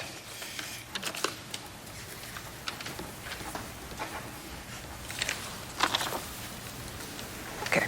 Have anything you want to tell me? I do. Well, let's make it brief because you're responsible for her damage. $452 is what it's going to cost. You have an adorable little girl who told me that she grabbed hold of this pole. Yeah. Whether she grabbed hold of it or she was trying to stand on it, she's your responsibility. Yes, She's a child. You have to watch her. Yes, if because of her actions, the plaintiff's car did not fly into the pole, No. there was an intervening act. And that intervening act was the fact that you didn't have control of your daughter. So if you're going to tell me that she wasn't supposed to be parked there because it's no parking, that's not the reason that her car was damaged. Judge Judy continues in a moment. Want justice? Go to judgejudy.com. Like us on Facebook and follow us on Twitter. Now, the reason her car was damaged was because you weren't in control of your child. That's the reason. And it says no standing, no drop-off, no pickup. That's not the reason her car was damaged. So I don't want to hear that. So forget that argument. Okay. I'm just looking. And your second argument in your defense was sue the city, not me, because they should not have put the sign up there. And if the sign wasn't there, then your daughter wouldn't have been able to topple it over into the plaintiff's car. Right. Both of those arguments fail. Now, do you have any other argument that you want to make? I just made it very fast. Okay. Those were the two you made in your Yeah, I'd defense. like for you to see these. This is what the sign is in. I know which what the makes me sign think is in. I see it. This happened before. No, that's Just Oh. a second. So now it's happened before. I'm just assuming by the judge, by It the doesn't looks matter. of the bucket. It doesn't matter. The intervening act that caused damage to her car was the fact that you didn't have control of your daughter. Right, Your she daughter, wasn't supposed to be parked there in the first place, Your Honor. judging for the plaintiff in the amount of $452. We're finished. Parties are excused. You may step out. Judge Judy continues in a moment. And on the next Judge Judy. I witnessed someone parked in the wrong place, and my daughter's a 6-year-old girl, so. Her daughter's reckless. I mean, she's a wild child. I was walking just a step ahead of my daughter. We were holding hands, and she grabbed the pole whenever I wasn't. Good kid, but a wild child, and so I wasn't watching her. she just knows she messed up. Accidents happen. Keep an eye on your kids. Broker. Well, the main thing is the credit card. And her ex's excuses won't fly. We have airline tickets. For him and his 3 children. She did tell me she would take care of this trip. You were all going on vacation. He insisted on going. I opened a new credit card account, always with the agreement that he was going to repay me. Your Honor, we didn't have that agreement. That's part of the price of canoodling. Judge Judy. You are about to enter the courtroom of Judge Judith Scheindlin. This is Judge Judy. Jacqueline George is suing her ex-boyfriend, Randy Schooler, for the cost of a vacation, unauthorized credit card charges, and the return or value of furniture. Order. All rise. It's case number 96 on the calendar in the matter of George versus Schooler. Thank you. You're welcome, Judge. Parties have been sworn in. You may be seated. Ma'am, have a seat, please. Miss George, you and the defendant lived together with your respective children for a period of time, and it is your claim that you made a series of loans to him during that time. Yes. You want your money back. Yes. And also that he has some furniture that you moved into his house at the time that you moved in with your children, and you also want that back. The defendant paid you back for, and the loan that you allege with regard to a trip was a trip that you wanted to take to visit your family. You made the arrangements, and those things were a gift. Now, when did you and Mr. Schuler move in together? Approximately the end of June 2018. And how many children do you have? I have 2. And he? 3. Do you have custody of your children? I do, 50%. Okay, so you share custody Yes. with their mother. And you moved into his house from where? From my home. I own a townhome. Okay. Now, let's talk about the furniture first. I assume that the furniture that you brought from your townhome? Yes. What furniture did you bring? A dining room set, a kitchen Hold on. set. How long have you been in your home, Mr. Schuler? 5 years now. Did you have a dining room? I did. What did you do with it? Brought it over to my mother's place. So you gave it to your mother? Stored it there, yes. Okay. Do you want the dining room set back? I would like it back, yes. Fine. Get your dining room set from your mother. Within 5 days, she'll come and she'll pick it up. Sounds good. Perfect. What's next? He has the kitchen table and chairs. Well, I assume you had a kitchen table in your house when she moved in. What did you do with it? Moved it upstairs in my house. So you have it? Yes. 5 days, you go pick up your kitchen It was set. trashed. If you don't go and pick it up, consider it abandoned. Okay. What's next? A desk. Where is the desk? In his family room. It was my son's bedroom desk. Do you have it? 2 antique tables that he still has. You know what she's talking about? I know of one that I have. 5 days, go pick it up. What's next? That's pretty much it. Everything Very else good. is not. 5 days. Okay. 5 days from today's date. Take an escort with you. I'll give you an order. Now let's move over to. Is she allowed to come in my house? Is that? Not she, the moving people. Okay. She can wait outside. She has to get moving people to come and move all these things. Perfect. Not children, family, nothing. Those things, you will have an order. If you want to have someone there videotaping it, fine. Okay. Those things 5 days from today. Next, loan. You loaned him $1,000 for what? I believe it was for his daughter's trip. She was going to Switzerland. Did he pay you back that money, that $1,000? That's either a yes or a no. He paid a total of $14.95. Just a second. Yes. Did he pay you back that $1,000? You've just taken care of that one. And then you had trouble with a tooth. I did. What month and year? The tooth, I had to get a root canal and a crown put on, and that was in March of 2018. And you lent him money for that? Yes, on my And did he credit card. pay you back? Almost. For that? Almost all of it. Good. What's next? Well, the main thing is the credit card. So he had requested to go. Just a second. What was it that was charged on the credit card after the two of you separated and you moved out? The Excel bill was automatically being deducted from my account, Excel Energy bill, because I had paid it for 1 month, and they had my bank information on file. Did they take it out of your bank? Yes. How much was that? That was $411.11 for 3 months. Did you return that to her? Yes, I did. Not true. Show me. Sure. That was for August and September. Well, I paid her different checks. And there's a check. No, don't give me everything. Don't give me the kitchen sink. I'm talking only about the power bill. I was liable included for $1,912 with the dental bill, the loan, and the Excel Energy. That's a personal loan that I felt I needed to pay back. Talking about the electric bill, just the electric bill, that you acknowledge was taken out of her account. You wouldn't acknowledge that in your answer. Yes. I want to know if you gave it back to her. And if you did, show me proof that was after the two of you separated. Not in one lump sum. Actually, the $500 cash that I did in September. No, $411. Okay, $411 is yours. Okay, now, what else do you think, understanding that you gave him the credit card to use, and you gave him the credit card, according to you, when you were all going on vacation. You were going on vacation, and you were going to visit your family. Yes. Yes.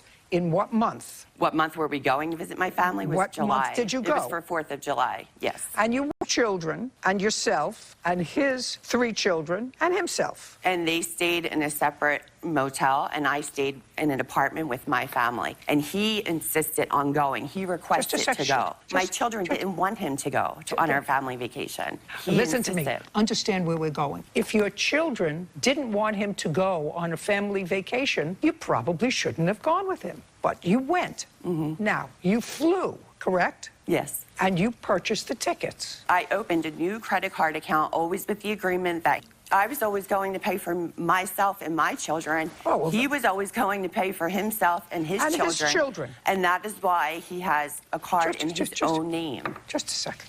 Miss George, did you ever go out for dinner when you were away on this vacation? Yes. What credit card did you use? Because I'm going to look at the bills. Okay. Did you use the credit card that you had given to him, or did you use a different credit card that was just in your name? There was one dinner that he paid for because my family fed him the rest of the vacation. Not because your family was there? 2 of my relatives were there. You have to understand where I'm going. Where I'm going with this is when 2 people decide to live together and aren't married, and what they do is they sort of combine and play house. and they go together. Now it's your family. Now you want and say, how much did your cousin eat? And how much did your cousin's husband eat? And then there's you and your 2 children. You want me to separate that, and he and his children, because he's only supposed to pay for that. Courts don't do that. We don't have time for that nonsense. If you choose to convolute the extent of your togetherness, we don't explore who had the pasta and who had the veal chop. That's not happening. I understand that, but that's not happening. Other charge is for him and his children. Just a second. And except for that dinner, every charge he charged, it's under his name. I'm an accountant. That's why I did it. Fine. We had the I would agreement like to that see, he was going to repay me. Just a second. No. And I would like to see the charges on that. Listen to me. I don't care if you're an accountant. If you were an accountant, you wouldn't have gotten yourself into this trouble. Right, and I was only in it for 6 weeks, and I left him. May I just see the statement for the trip? Take a pen and outline the expenses that he was supposed to pay for, and that credit card, with the exception of the one dinner, just so that we get it right, the exception of the one dinner are all his expenses for himself and his children. Say nothing. Your Honor, we didn't have that agreement. Just a second. Okay. Let me explain something to you, sir. Okay. Are just for you and your children, you're going to pay for it. That's it. This is all him and his children. And then there's one more statement. It's 30 days, but it went over 2 statements. That's okay. I'm just showing the dates. And this was all in July of 2018. Your Honor, we had a different agreement for her living there rent-free. Not true. She had her own condo, so she wasn't living rent-free. She moved in. She moved in with you, but she had her own condo, which I assume she was paying for. Yes. Yeah, right. Right. And that's part of the price of canoodling. Okay. Got it? Sure. It's not as if she moved in with you and gave up her apartment. She moved in with you for a month. She lived with you for a month or 6 weeks, and she paid for her maintenance, her taxes, and everything else on her own apartment. But she... I own my own home. Just a second. I own my home. I didn't ask you. Okay. His mother owns his. I just wanted to mention that. Okay. This is on your card. I'm going to go over... I never gave American Express authorization. You're Randy Scholler. Is that correct? Yep. That's your name. Yep. So I'm going to ask you a few things here, okay? This is July 2nd of 2018. Comcast Cable. Yes. Now, you paid, using your credit card, Comcast Cable for weekly bill. Yes. Okay. Had you ever paid that before? Yes, I paid. Okay, but not with this credit card. No. And you've been living in your house 5 years. Yes. So in July, that's when she moved in. You know, she moved in previous. Previous. She was living there since March. Not true. If you speak out again, I'm going to dismiss your case. Do you understand? Perfect. So that's the first time. July 3rd, Angelo's Pizza, $17. For the whole, all of us, kids, her kids, our Impossible. Wawa. That's when we were on the trip in New Jersey. Okay. So that we were all together. That's $46. Well, that's possible that it's $46.09. These are all little things. Maury's Piers Adventures. Now, that's interesting. They're not all mine. Speaking. Okay.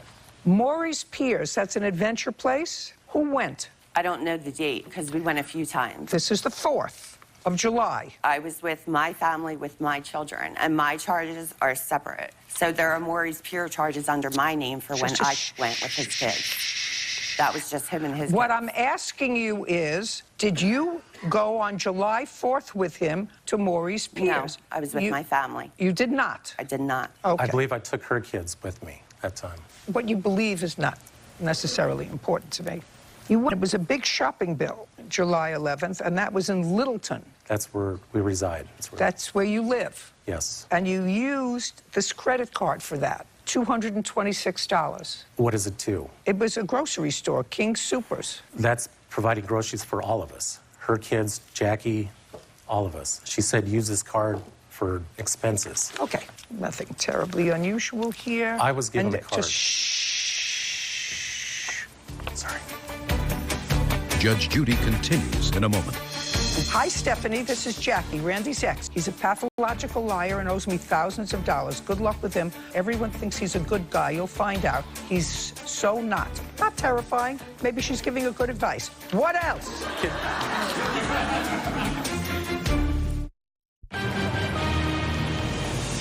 Real cases, real people. Judge Judy. Jacqueline George says, ex-boyfriend Randy Schooler owes for a vacation, credit card charges, and furniture. Randy is countersuing for trespassing and harassment. Now what I would, just for my own giggle, State Farm Insurance in Illinois, that's a big bill. That's $629, sir. What insurance is that? That's got to be for my truck. No.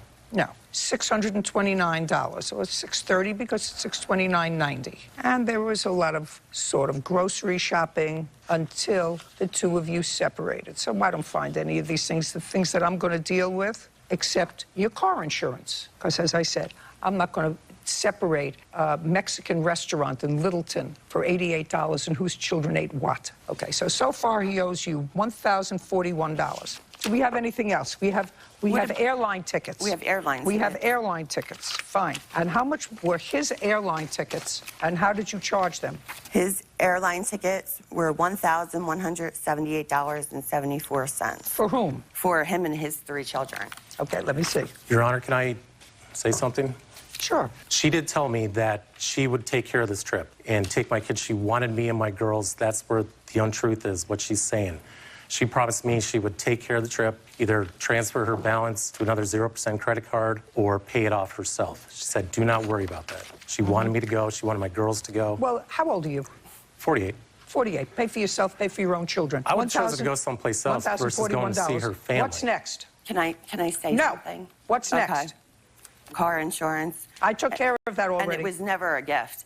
That is why dinner out of the 32... I don't care. Judges are not going to say you ate the pork chop and you had a pasta. But they were Do you all understand? of his charges. They may have been all of his charges, but he took you out to dinner. He took your children out to dinner. We're not getting into that. You decided that that's the way you wanted to run this? Run it that way, but you don't have to pay for his car insurance. Okay. So far, he owes you $2,278. I paid it back for the trip. Just a second. Okay. The loans I took care of is what you're telling me that you paid her back for the trip. And the demo. Don't annoy me. Yes, ma'am. If first you tell me that wasn't our agreement and I wasn't supposed to pay for the trip, and then you tell me I paid her for the trip. Not for the trip. I paid the personal loans. Just a second. Okay. I gave you credit for that, sir. Okay. She's not paying for your car insurance. She's not paying for your children's airfare for vacation. She's not paying for the Comcast bill. Do you understand those things? Good. Those things all come to $2,278, and she'll pick up her furniture in 5 days from today, and then you'll have nothing to do with her. Now you have a ridiculous counterclaim. You want to tell me what it is? Judge Judy continues in a moment. Are you married? No. Were you married? So she says you're messing around. Maybe her husband shouldn't find a stray bullet. If that's what she says. Don't mess around with married ladies. Real cases, real people. Judge Judy. Jacqueline George says, ex-boyfriend Randy Schooler owes for a vacation, credit card charges, and furniture. Now you have a ridiculous counterclaim. You want to tell me what it is? It's not a ridiculous counterclaim. She came over to my house after we were separated. We heard a noise out in front of my house. She had her lights on behind my witness's car. She came into my garage through the opened the garage part. We knew it was Jackie. I'm like, holy cow, Jackie's here. I ran downstairs, locked the deadbolt to the entryway coming into the house. Told her, Jackie, you have to go. She left, and I closed the other garage. We changed the garage code, did all that. About 2 hours later, she sent Stephanie, my witness, a nasty text that she was terrified about. I'm Randy's ex-girlfriend. I'd like to see the text. Okay. I'd like to see the text. Thank you. I also have the text. I don't want to hear you. Okay. What part of I don't want to hear you? I'm sorry. Thing is, I don't know how she got Stephanie's number. This is not a terrifying... I don't care whether your girlfriend is terrified. This is not a terrifying message. Hi, Stephanie. This is Jackie, Randy's ex. He called me today trying to get back with me and told me... That's a lie. Okay, sorry. This is your evidence that I'm just reading. He called me today trying to get back with me and told me he isn't dating anyone, wanted to save you the trouble. I'm not a crazy ex. He's a pathological liar and owes me thousands of dollars. Good luck with him, but thought you should know. Everyone thinks he's a good guy. You'll find out. He's so not. Not terrifying. Maybe she's giving a good advice. What else? That's not good. Can I follow it up with message she texted me? I have a couple that I would like you to read. So far, you have a zero. She came into my house. It's trespass. It's illegal that she came in. So far, you owe her $2,278 in her furniture. I don't find this message terrifying. Okay. What's next? What do you find terrifying? I have some terrifying? harassing texts that she sent me. I'd like to read them. The ones that are highlighted? I'd like to read them. Okay. There's a couple. Thank you.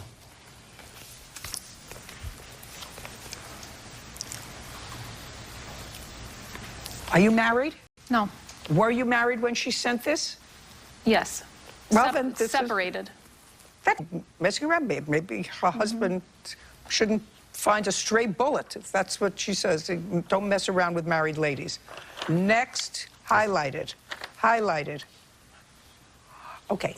So, can you answer this question for me? This was in October.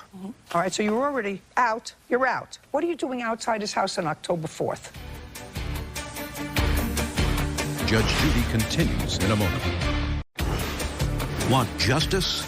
Go to judgejudy.com. Like us on Facebook and follow us on Twitter. This was in October. All right, so you're already out. You're out. What are you doing outside his house on October 4th? He lives a mile from me, and I drive by. My kids' friends live over there. Who is she? I'm outside your house. I cannot believe you. What a loser. When am I getting my things back? Who is she? Why? What do you care? He was still trying to manipulate me and try to get back with me. He owes you $2,278 plus your furniture. Your counterclaim's dismissed. We're done. Thank you. Parties are excused. You may step out. Judge Judy continues in a moment. And on the next Judge Judy. She trespassed on my property. She sent me ugly, harassing text messages. I drove by his house, and I had a garage door opener, and I did open his garage door, and I tried to... Didn't work out. I never was attracted to her. About what kind of a, narcissistic user, manipulator, jerk he is, and... It just didn't work out, and she's spurned and unhappy. Beware of narcissistic fools like Randy Schooler. I wish I would have never met her, and a message out there, be careful who you invite into your life and into your circle.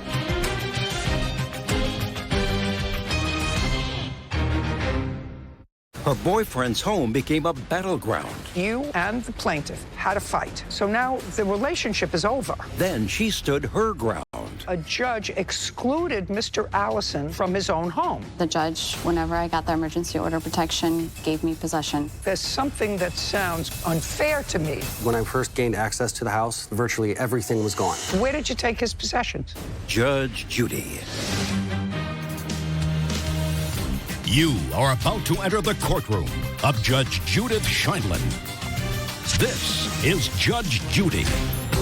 Brandon Allison is suing his ex-girlfriend, Nicole Cook, for damaged and stolen property and for filing a false restraining order.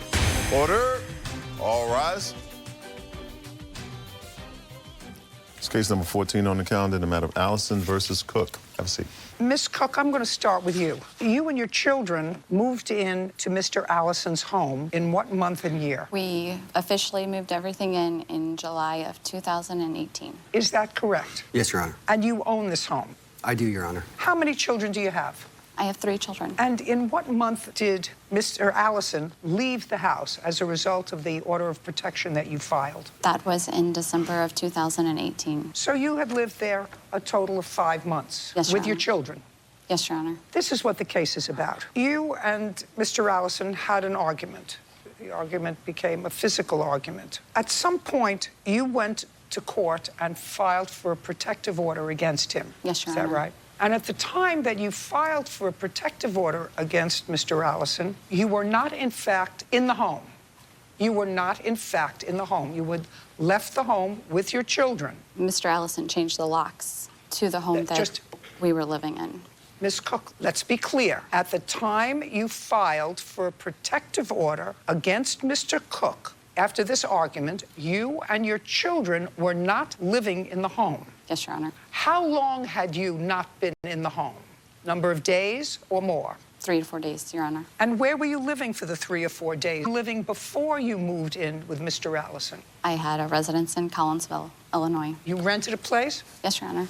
Okay. So what I want to see is your application for a protective order, which you got ex parte, which means you went by yourself, because whatever order you requested, somehow a judge excluded Mr. Allison from his own home. Yes, Your Honor. And I would like to see why, because that's what this case was about. This case is about the fact that you and the plaintiff had a fight. Nothing good about that. You had been living together for 5 months. It wasn't that you knew each other for years before that.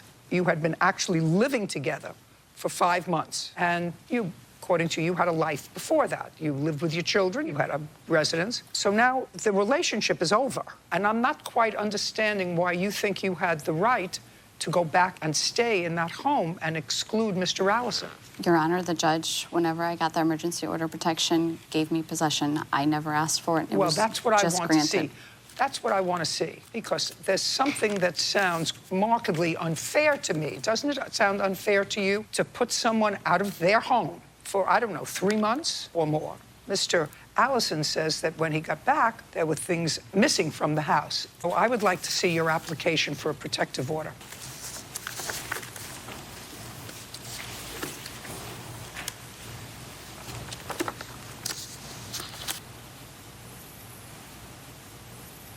Absolutely outrageous. I've read the allegations that you make in your application for a protective order, and you were out of the house. Actually, there's no place in this application for protective order that says to the court that this is his home and that you were living there a relatively short period of time, less than half a year. And the most that you talk about here is that he broke your phone during an argument. That's pretty much it, that you had fights and he broke your phone.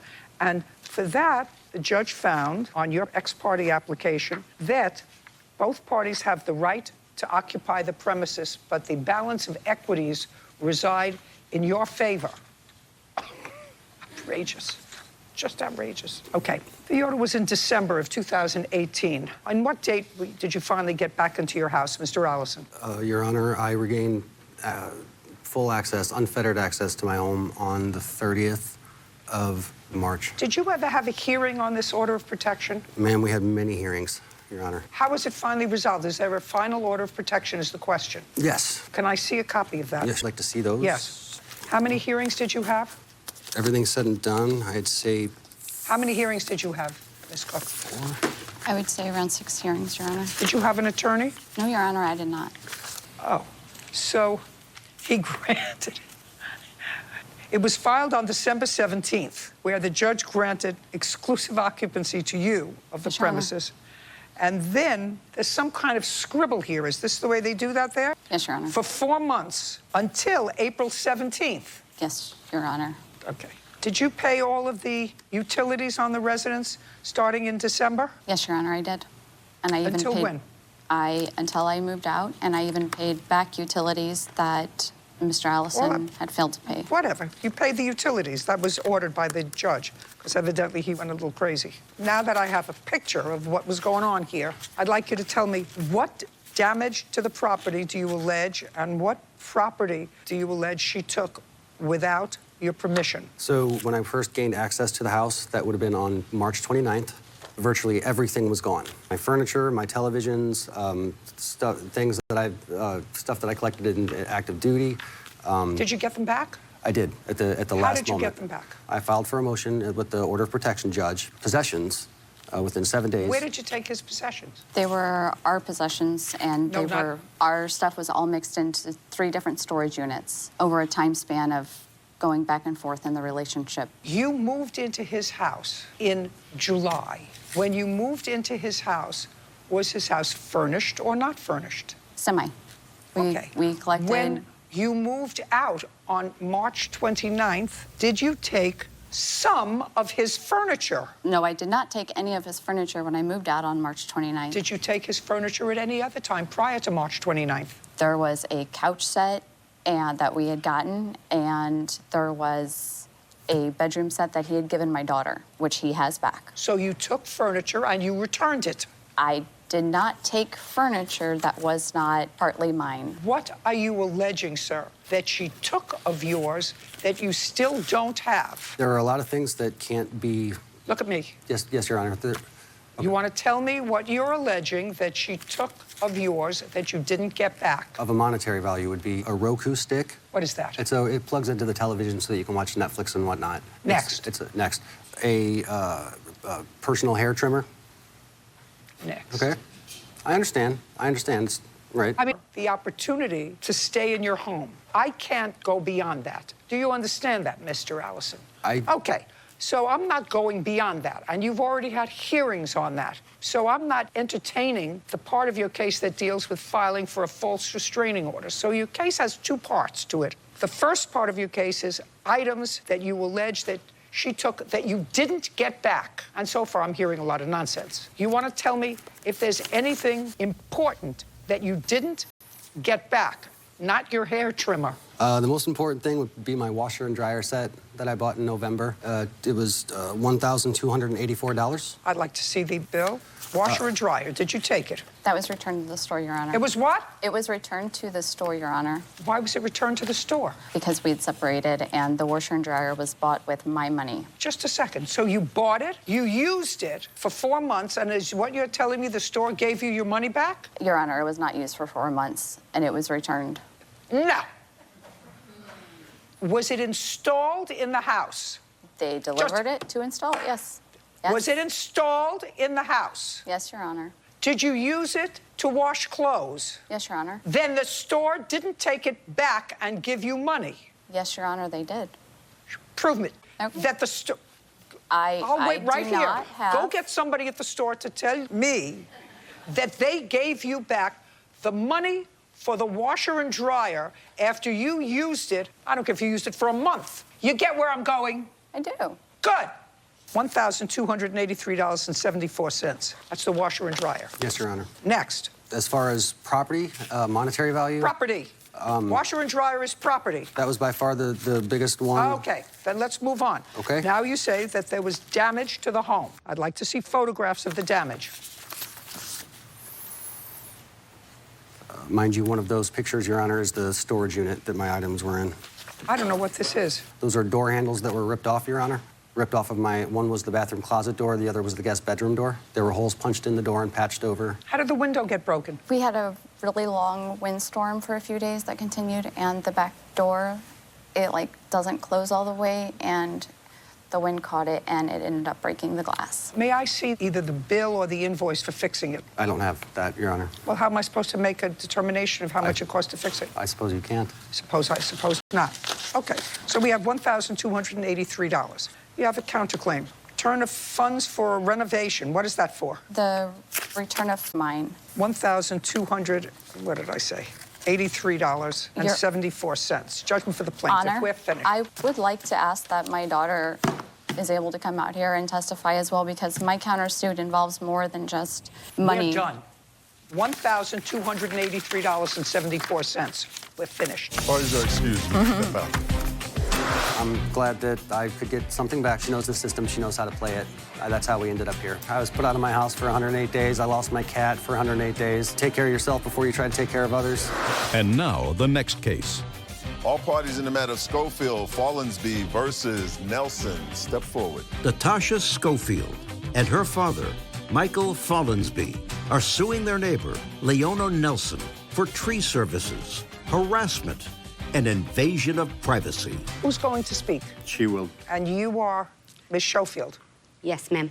You both own the property, correct? And you live together? Yes. And the property is adjacent to Miss Nelson's property Yes, that you own? Yeah. And there is a tree that's on your property? Yes, ma'am. And the tree, according to you, hangs over your property? Some of the branches do, Your Honor. I'd like to see a picture of it. Can I say something about the tree, Your Honor? Shh. No, don't tell me anything about the tree. I just want to see what I'm...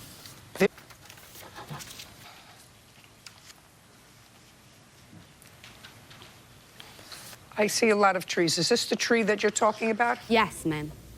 And these are the branches, and this is your house? The White House is mine.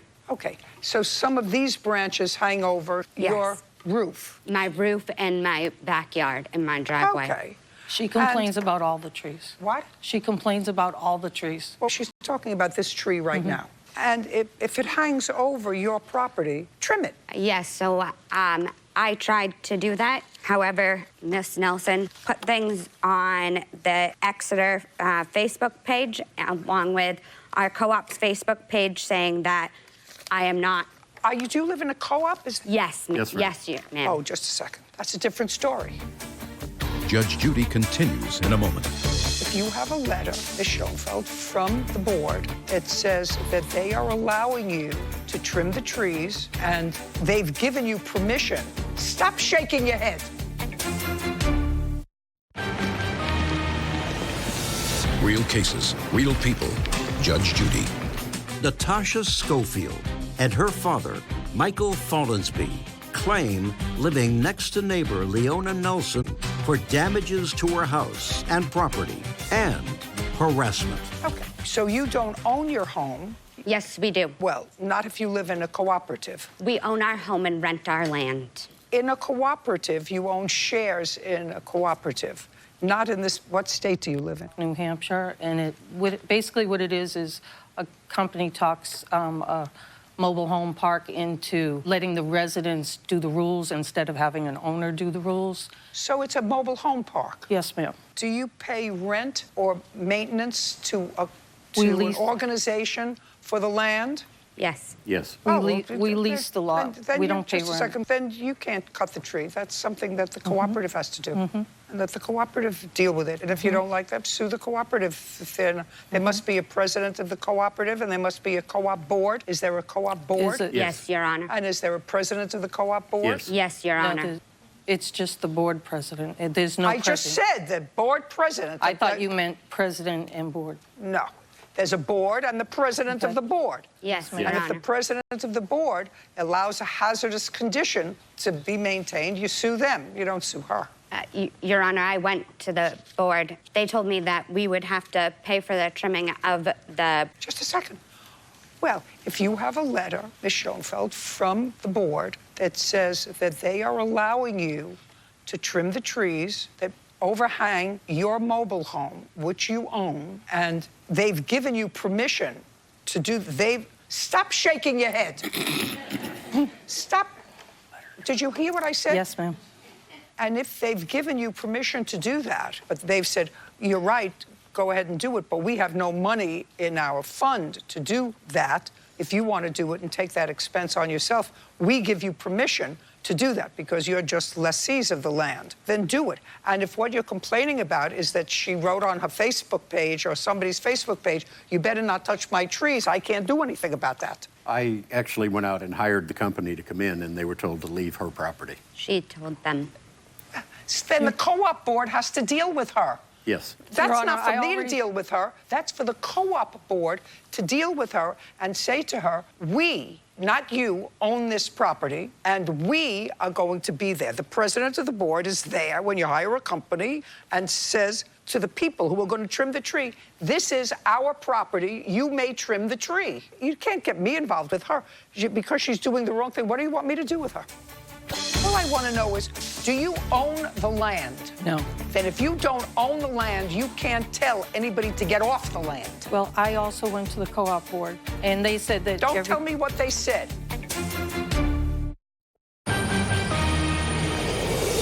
Real cases, real people. Judge Judy. Natasha Schofield and her father, Michael Follansbee, claim living next to neighbor Leona Nelson is a nightmare.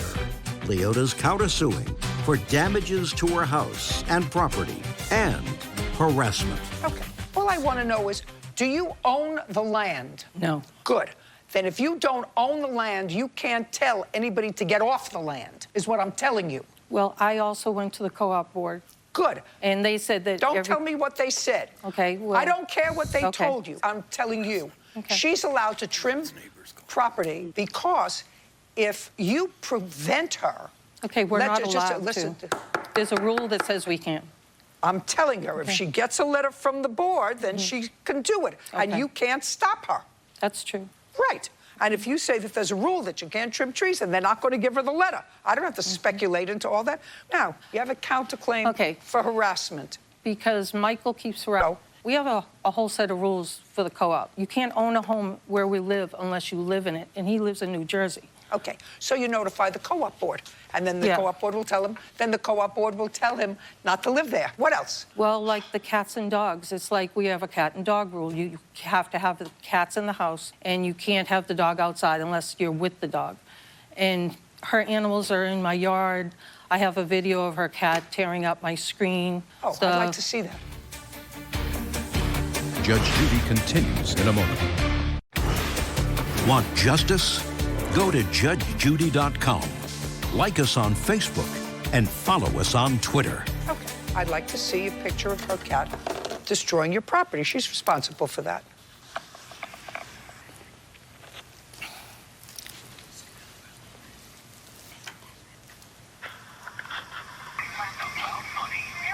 Now I know where all the rips are coming from the screen. Do you have a picture of the ripped screen? Just the video, and there's a picture of the cat. Maybe you can see it better. No. Listen to me. I asked you a simple question. Do you have a picture of a ripped screen? Just in that picture. There's nothing in this picture. Well, that's I need to see a picture of the damage to the screen. That you don't see here. You have a hostile neighbor, and if you love your cat, I would keep your cat. Ma'am, I asked her about that one time. I don't ask you anything. All I asked you is, first thing, a picture of the damage, which you don't have. Yes, ma'am. I thought. What's next? Well, she actually told me that she doesn't think cats should be inside, and that's We're why done. the cat Thank was you very out. much. Your case is dismissed. Wait a So is minute, your counterclaim. We're done. Wait a Thank minute. you. Party Judge, you may step out. Judge Judy continues in a moment. And on the next Judge Judy. Leona is harassing me and my children. She's harassed me to the point where I can't even work now. We called the police. They came out and they charged her. I'm being treated for high blood pressure and panic attacks. We should be able to enjoy our backyard. This woman is going to kill me.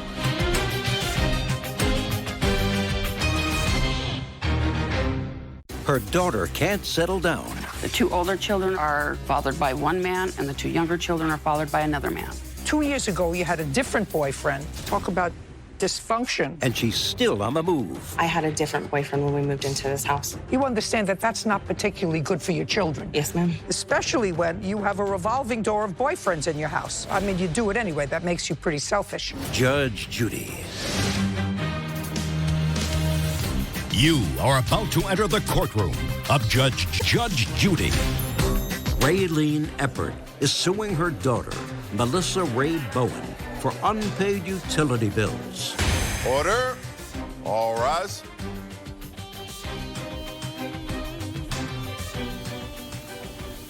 It's case number 10 on the calendar, the matter of Eppert versus Bowen. Thank you. You're welcome, Judge. Parties have been sworn in. You may be seated. Folks, have a seat, please. Miss Bowen, Miss Eppert is your mother.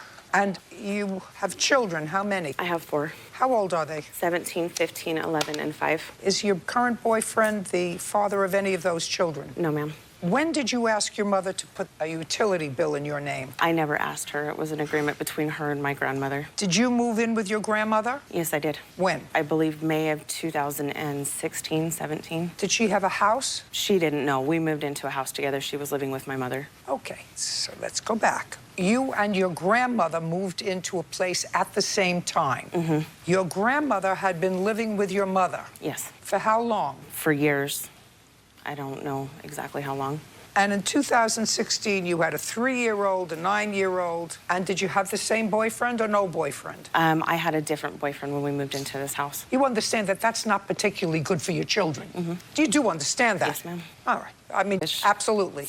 Absolutely. If you have 4 children, none of whom are fathered by your current boyfriend. 2 years ago, you had a different boyfriend who was also not the father of your children. That's pretty selfish. That goes like this with your kids. Okay. So you moved in with your grandmother into a place at the same time. Was there a lease? Yes. In whose name was the lease? It was in both of our names. Is this your grandmother? Yes, ma'am. Would you stand up, please? What's your last name? Reet. Now, when you moved into a house with your granddaughter, did you ever have a conversation with your daughter about putting the utility bill in your name? No. I was told at a later date that's what had happened. Told by whom? I was told by my granddaughter and confirmed later by my daughter. That it was put in your daughter's name? Yes, she set it up. When you were living with your granddaughter, were you sharing the utility bill with her? You splitting it down the middle? No, I paid a portion of the rental agreement, and then I paid for food and other incidentals there. What was the rent on the house? When we first moved in, it was about $1,100 or $1,200. And how much did you pay? Don't remember, because there were 3 of us, and it was split between myself, Melissa, and her other boyfriend that lived there. I think it was all around. of her children living with her? They lived there with her, yes. Were there 4 children in 2016 living with your granddaughter? Yes. They were off and on living there. My ex-husband and I have split custody, so 1 week on, 1 week off. They were not there the whole month. Of the 2 older I didn't ask children. where they were the whole month. They slept there. Where did they go to school from? By their dad's house. Well, if they went to school from their father's house, that means they slept at their father's house during the week, unless he lives in the same school district. I would drive them to school every morning on the weeks that I had them. Your Honor, her 2 older children, not the 2 younger children. The 2 older children are fathered by one man, and the 2 younger children are fathered by another man. So the now 15 and 17-year-old would split their time? Yes. But I not helped the 2 with younger ones? I helped arrange their child custody, and they had, okay. That's all I had. Yes, ma'am. I'm just figuring out the financials. So you have 1, 2, 3, 4 of you, full-time. You, your then boyfriend, not the current boyfriend, and 2 of your children full-time, 2 of your children part-time, on the one hand, paying rent, and then your grandmother. Yes, ma'am. Okay, so you paid a portion of the rent. How much did you pay? Around $500. Not around. I don't want to know around. How much did you give her every month? Honestly, it was 500 and something, and I can't remember the dollar amount. How much did your grandmother give you every month towards rent? $500. Well, that should cover her portion of the rent and also utility. Okay. Who actually wrote out the check for utilities? We paid it online. Who but it paid came out of online? my account after she gave me the cash. Great. Now, which month didn't your daughter pay? July and August. Why? I have my August bill. She turned off the power the day my grandmother moved out the house, but I was paid in full up until she moved out. And then I started the bills on August 1st. Just a second. Can you show me a statement where there was outstanding utility bill that you were held responsible for? So my name's on the top. And that's her address. That's just the power. The gas is right here, and it's not as clear as how they broke that one down. Just a second. Where she lived. Did you pay this bill? Yes, ma'am. You have proof that you paid this bill? Yeah, if you flip it over, what they did was I have a payment plan, and what they do is they pull it right out of my payment plan. I have a And bank it statement shows- proving that she did fraud on my account to attempt to supposedly pay said bills without my knowledge. Okay. Did she do that? Huh? No. Was she successful in trying No, to I pay? stopped the payments. Was she successful in trying to pay it out of your account? The answer is no. You stopped it. I stopped the payments. Okay, so you owe her $332.10. But what about my counterclaim for $332. the false statement? Just a second. I'm going to be very interesting. Talk about dysfunction all over the place. All right, so let me see if I understand your counterclaim. So far, you owe your mother $332.10. Excuse This me, is your ma'am. counterclaim. There's 2 bills, power and gas. So the other one's $34.18. There's 2 separate documents you have that are stapled, each separate stapled. Oh, okay. Got it. 366. Now, the counterclaim is slightly more interesting than a utility bill. Forget hacking into your account. You turn that back. Filing a false CPS and child abuse charge. Okay, so let me see if I understand what you're suggesting in that. What you're suggesting is that you didn't want your grandmother living with you anymore because, according to you, the FBI was investigating her. They were. So you told her to leave. Yes. In retaliation for that, your grandmother called your mother and told your mother that your current boyfriend was abusing your children. That's what you said. Yes, and we were clear. As a result of that, your mother called for a police check, which resulted in a Child Protective Services investigation. No, she called CPS after we were cleared because the cops wouldn't do anything. And it's right here in the police statement that I have. Perfectly reasonable. Understand this. Your mother gets a call from her mother, who lives with you, who tells her daughter that your boyfriend, is that you? Yes. Was abusing your children. Your mother has several choices. She can ask you, is your boyfriend abusing the children? what she would respond. Absolutely not. I told her no. Just a second. That's akin to doing nothing. Or she can call the authorities and say, I want an investigation because I understand from my mother that there may be abuse going on in the house. No, ma'am. That is not what happened. Your Honor, You just said that's what you say what happened. She had come down and asked to see the kids at 11:30 at night, and I wouldn't let her see them due to them being asleep. She told me then that if I wouldn't let her see the kids, that she would call the cops to do a welfare check. They showed up about midnight 30, woke up my kids, questioned everybody, pulled us out of the house, and we were cleared that night. My grandma admitted in the police report that no abuse was done. Let me read to you what you say. Your mother, in her statement, by the way, says, in August of 2018, I received an unsettling call from the house. That, I assume, is the unsettling call from her mother, advising her that something was going on with the boyfriend. I assume this boyfriend, since it's now 2018 and you've moved on. Your answer says, in June, I discovered the FBI took her out of the house and away from my children. My grandmother didn't want to leave and told my mother that my boyfriend was abusing my children. That's what you wrote. Yes, ma'am. That's when my mother decided to believe her. Put your hand down. And called the police to do a welfare check. That's exactly what I would have done. Exactly what I would have done. That's what I would hope that every person would do if they got such a phone call from their parent, especially when you have a revolving door of boyfriends in your house. I do not have a revolving door of boyfriends. You owe your mother $366. Your counterclaim's dismissed. Judgment for the plaintiff. We're finished. Parties are excused. You may step out. And now, the next case. All parties in the matter of Skiba versus Wolf. Step forward. Kathleen Skiba is suing her former friend, Joshua Wolf, for money owed for a Crown Victoria. Mr. Wolf, what kind of work do you do? I do construction. Do you work for yourself or for a company? I work for myself. Who do you live with? I live with my son. And he goes to school? Yeah. Now, you used to work as a caretaker for the plaintiff. Yes. From what year to what year? I was not year to year. I worked for Miss Skiba for one job. It was fixing her toilet and installing her furnace. And to rent her home from her? October 1st. Of last year? 2018, yes. And did you have a written lease with her? Yes. Do you have a copy of that lease? Yes. I'd like to see it, please.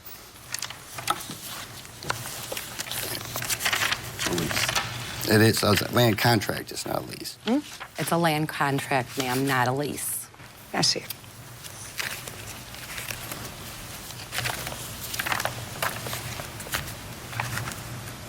So what you were doing is you were renting to buy? Yes, ma'am. Okay. And you both signed this rent to buy, and the contract was made September 4th, 2018. Yes. And you were buying the property for $30,000. Yes, ma'am. And you were paying interest at 6% a year. And the monthly payments were $350. Yes, ma'am. All very neatly in here. Now, during the course of this rent-a-purchase agreement, you were paying her rent every month? Yes, ma'am. No. When did he not pay you rent? He paid 2 months' rent since last year. I received 2 payments that my mother got, and that's it. And then one... Do you have, just a second, since October, when you moved in, yes, do you have proof that you made payments on the rent? I do. I'd like to see them. They don't have the evidence with me. Well, that's what I need. Okay. The agreement was that he was going to drive you around, and in exchange for that, you would give him the car. Nothing was ever given to him. I will determine whether you sold him the car or gave him the car. That's what we're here for. Real cases, real people. Judge Judy. Kathleen Skiba says her former friend and tenant, Joshua Wolf, stiffed her on the purchase of a car. Joshua's countersuing for stolen tools and false allegations of domestic abuse. Do you have proof that you made payments on the rent? I do. I'd like to see them. They don't have the evidence with me. Well, that's what I need. Okay. I have that I have already took him to court, the evidence that he hasn't paid it and that he has to pay. I'd like to see it. When was the last payment that you received for rent? Well, I actually told him I wasn't going to take no more payments. No. The last payment I got from him was in January. Of what year? Of 19, this year. I'm not interested in that. Hey. Okay. We have October, November, and December. 3 months' rent was before January. Now, Did you receive 3 months' rent? October, November, and December. 3 months, correct. In that you had to move back into the house. I advised him that I was coming back there. What day and month? It was around the end of February. I was really sick from where I was living. I had to get my lungs flushed. Just a sec. I'm not asking you for your story. All right. In what month did you tell him that you were coming back to the house? February. Now, in what month did you come back to the house? It's the end of February. February. Correct. Now, this is what the case is about. It is your claim that you came back to the house and that when you came back to the house, you sold him an old car. Yes. You sold him the car for $1,250. He hasn't paid you for the car. The defendant says you didn't sell him the car. You came back to the house, lived in the house. It was supposed to be only for a week because you weren't well. You were supposed to look for an apartment. The agreement was that he was going to drive you around and he would come to where you were and take you back to the house. And in exchange for that, you would give him the car. That's what you said, and you actually signed the title over to him. Yeah, that would be handed a yes. him the title. That would be a yes. Yes. Now, when he rented your house, in what state was the house? Michigan. And where did you move to? I was staying in Livonia, Michigan, and I came there because I was needing a surgery. No, listen to Ma'am, nothing was ever given to him. Whether you sold him the car or gave him the car, that's what we're here for. Right. Judge Judy continues in a moment. So I picked him up and he came and stayed the night at my house and we drove back in the morning. So we actually stayed over. He stayed over. Working for you to help you move. Right, because I'm disability, ma'am. Listen, that's unfortunate for you, but as far as the law is concerned, that means, and I don't care.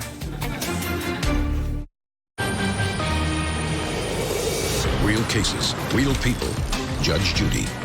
Kathleen Skiba says her former friend and tenant, Joshua Wolf, stiffed her on the purchase of a car.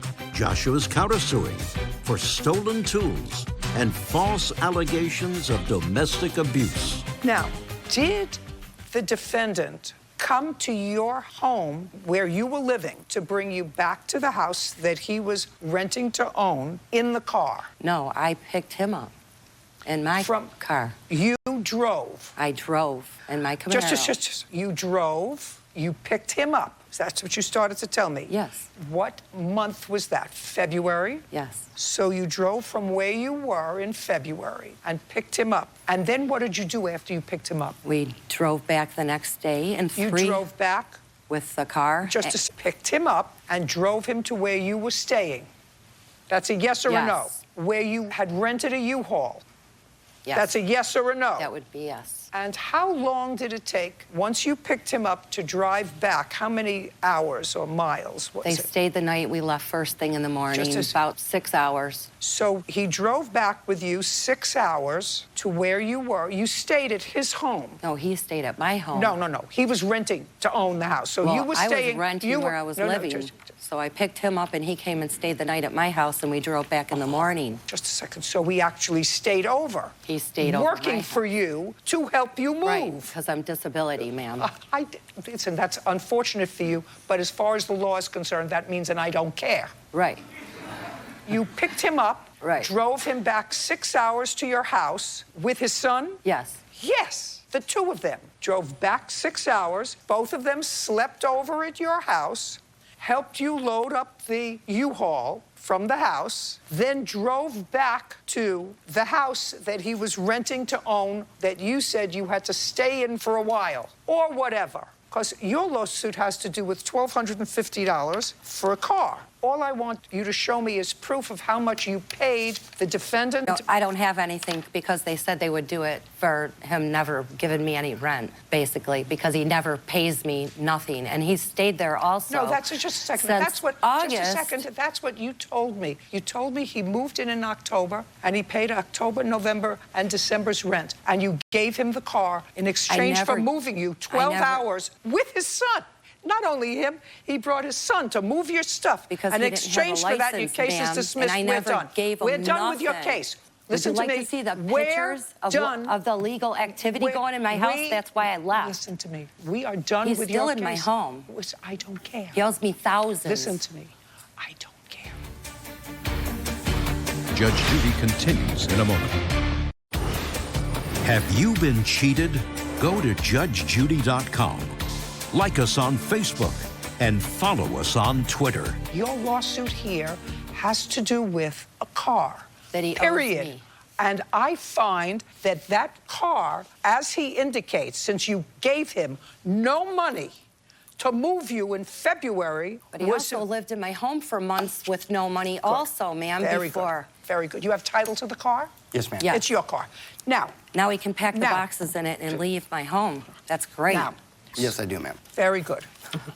You still living in the house? Yes, I am. Show me the last rent check you sent to her. Actually, I don't have the last rent check because I told her. Then your counterclaim's dismissed. We're done. Over. Okay. Goodbye. See ya. Goodbye. Parties are excused. You may step out. Judge Judy continues in a moment. And on the next Judge Judy. He can actually pack his boxes and get out of my house when we get home because I have an attorney, and he will be out real soon. It's unfortunate that I left my receipts inside my folder, inside my backpack. Because he won't pay. He's still not paying. It's been almost a year. Because she's full of fraudulent everything. I paid every bill except the last 3 months of that house. He was just supposed to pay me. I'm not going to give a stranger a car. She threw away over $5,000 worth of my tools. That's my livelihood. Oh, he had drugs all growing in my house, and he got rid of them, and... Growing marijuana, it's recreational in Michigan. Just disgusting pig. I won't do nothing else without signed documentation. I just want him out, and I'm going to get him out as soon as I get home.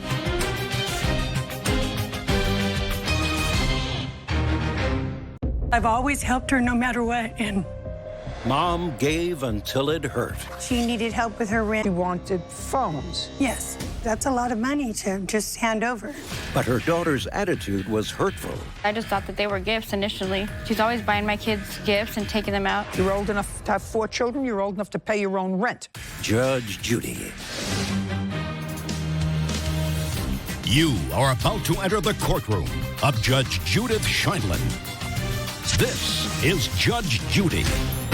Patricia Riley is suing her daughter, Kristen Lazama, for the cost of 4 laptops, 3 cell phones, and a loan for rent. Order. All rise.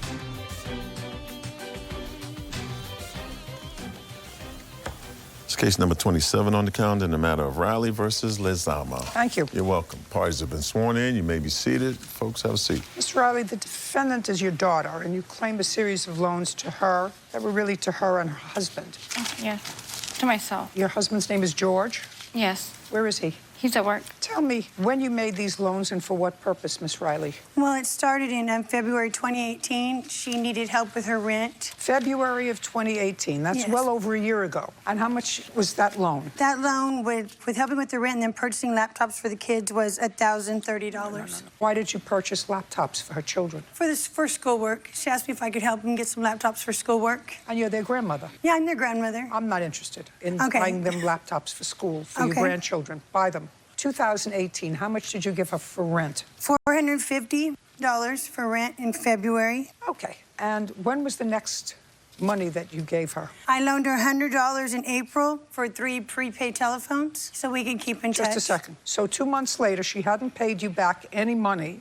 Yes. From February, and she wanted phones. Yes. So you bought prepaid phones for $100. Yes. What's next? September 2018 was the last loan. They were having some financial difficulties once again, and I helped with utilities and rent and, personal stuff, and that was $1,595. And you hadn't gotten any money back from February She's my daughter, of 2000. Your Honor. Just a second. You hadn't gotten any money back from February of 2018, and you hadn't gotten any money back for the $100 that you laid out for phones, right? And then you helped him out with, as you say, you helped him out with rent and other things and personal things. Yes, ma'am. 7 months later. Yes, ma'am. Having not been paid back anything before. Yes, ma'am. That's what mothers do. Yes, that's what mothers do. But Right. They were all stipulated as loans. I didn't hear anything about a loan. We discussed that it would be a loan because that's a lot of money to just hand over. Well, if it was a lot of money, then you wouldn't have given her money 7 months after She's she hadn't my paid you daughter. back. I'm speaking. If it was a loan and she hadn't been a good payer and hadn't paid you back a penny of what you gave her 7 months before, you wouldn't have given her another loan. But I did, Your Honor. I did give her another loan. Then I don't think that you had any reasonable expectation of being repaid. That's I was what a loan hopeful, is. very hopeful. That's what a loan is. A loan is when you have a reasonable expectation of being repaid. But if you have no reasonable expectation of being repaid, which I haven't heard, because February, $450. Another couple of months later, another $100. 7 months later, another $1,500. And all the while, you haven't gotten paid back a penny from now over a year ago. That's true. So you want to tell me what it is that got a bee in your bonnet? They got all of a sudden, starting from February of 2018, we're now in May of 2019. What's the bee in your bonnet? Well, we have multiple conversations about getting paid back. No, I want to know what's the bee in your bonnet now. Oh, I'm not. I recently was declared disabled, and while I'm waiting for disability, I have no income, and I wanted my daughter to start paying me back so I could have money to live on. So you asked her if she had with her, and when it was, and whether it was on the phone or in person? Well, the last conversation that we had, I was in person, I believe, at her house, her home, and I asked her. Tell me what month and year? It was early this year, our last conversation, I believe. Well, give me the month and year. April. Oh, December, I'm sorry, December 2018. 2018, I'm sorry. I'm a little nervous. And at her home? Yes. Well, tell me about the conversation.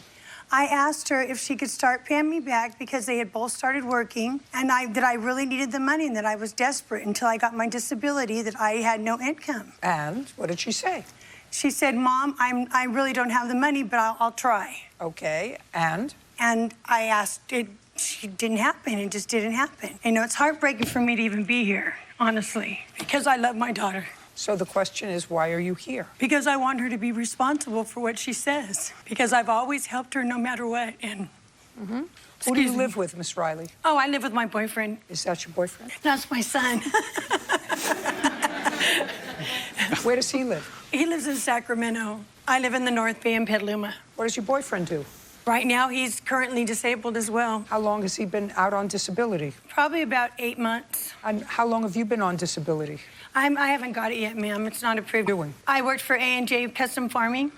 I delivered fuel to the guys in the fields doing hay. For how long? I did that for almost a year and a half. Before that? Before that, I worked in construction in Merced, California, where my daughter currently lives. And what's the nature of your disability? I have peripheral artery disease, and I have bilateral cardiac stenosis, and lungs are affected from the fires that we had up north. Did you apply for disability? Yes. The answer is yes. Yes. Were you initially rejected from disability? Did you hire an attorney? Yes, I did. And so now you're in the appeals process? Yes. How long ago did you apply for disability? In November, when I first... November of 2018? 18, yes. Your Honor, can I say something? Sure. The reason this became more difficult for my mom in the early 2019 is because of her medical situation. So I stepped in to help financially, help her get through bills and such. And that's when me and my sister had multiple conversations about paying my mom back. And when you described a bee in her Tell me your last name? Antner. Mr. Antner, tell me when you first had a conversation with your sister. It would have started in late 2018 as well, at some time, when the larger loan took place. That's kind of when my mom's financial situation became a little more difficult, and I was helping my mom out financially. So What kind of work do you do? I worked for to pay her back. She just didn't have it at that time, and that conversation repeated itself. So it put a lot of stress on me ultimately in trying to help my mom financially, and that's kind of put a strain between the three of us over time. What about her husband? I don't have much dialogue with her husband. Never had conversation with him about it before. Is there a reason for that? Not necessarily, no. He works a lot, and we live in different cities, so my contact is usually with my sister. Do you get along with your son-in-law?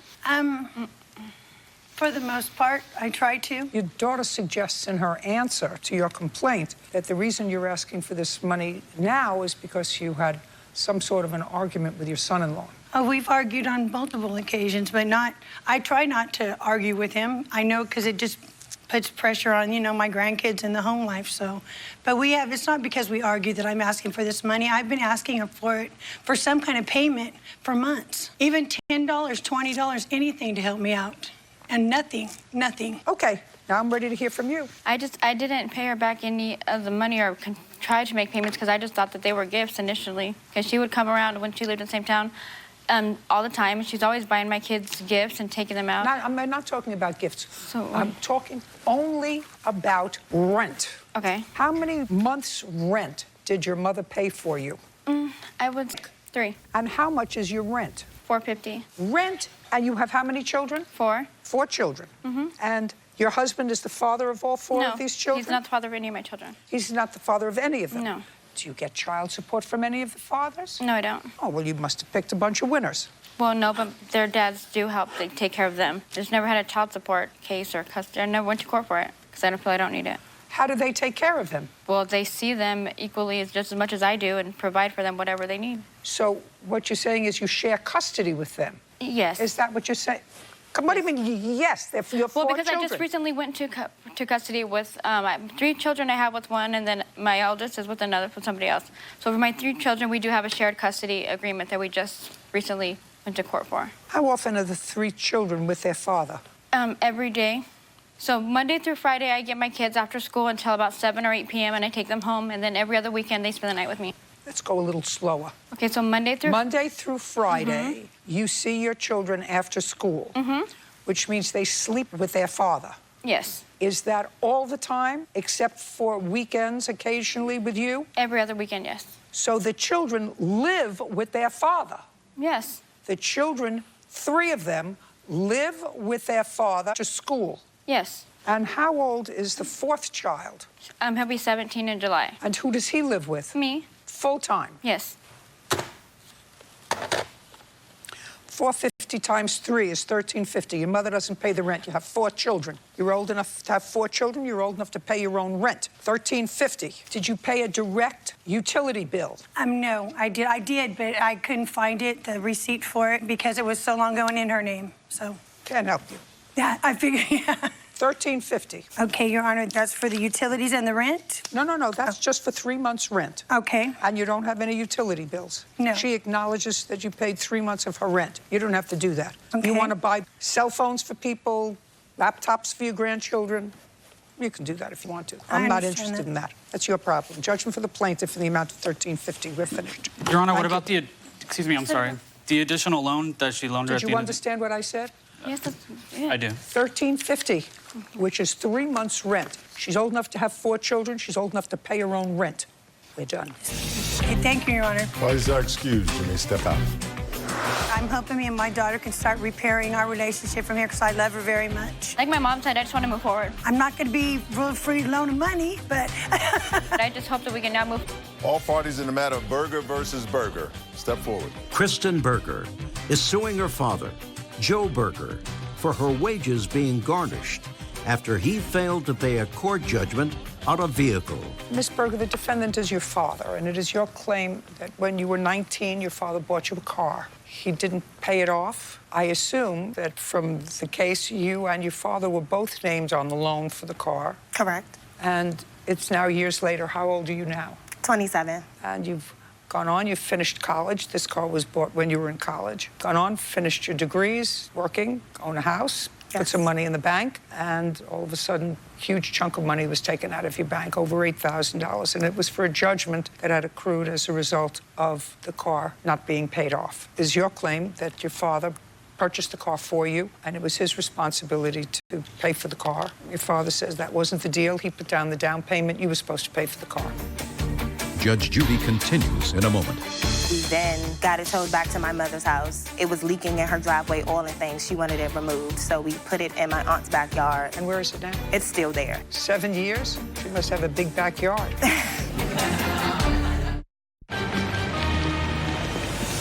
Real cases, real people. Judge. Her father, Joe Berger, failed to pay a court judgment, which resulted in her wages being garnished. Okay, how many children do you have, Mr. Berger? I have 2. How old are they? My son is, 30-something? What does he do? 33, I think. What does he do? He's a security officer. Where does he live? He lives in Maryland.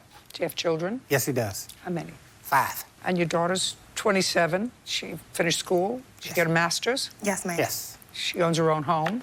So with regard to her education, she did pretty well. I'm proud of my daughter. When she was 19 and she came home for the summer, your wife is not her mother. You and your wife have been married a long time, but that's her stepmother. Who went shopping for the car? Me and my wife did. And who found the car? We both did. We found the car and we actually You and your wife? Yes, me and my wife, and we actually took a picture of it, sent it to my daughter, let her see if she liked it or whatever, and she agreed, and we proceeded from there. And you put down, the car was $6,000 some odd dollars? I believe so, yes. And you put down the down payment? Yes. And so we're talking about 8 years ago. Long time, yes. But the car didn't run well. No, it didn't. And you tried to return the car. Yes, I did. What happened when you tried to return the car? They told me that they couldn't give me my money back and that, you know, it'd be just want to give you the car back because definitely don't want a car that's not running right. You refuse to fix it, so just take the car back. I'll take my loss and cut my losses and be good with it. And they said, no, we don't want that. They refused to do it. So what did you do? I just in turn, at that time, I believe... So what did you do with the car, Mr. Berger? Now, your daughter comes home from college. She can't use the car because the car's not running. It's constantly giving her trouble. As a good parent, you say, I'm not letting my daughter ride around in this car. You try to take it back to the dealer. The dealer said, listen, it's a used car. You bought it as is. We're not taking it back. Yeah. That's 8 years ago.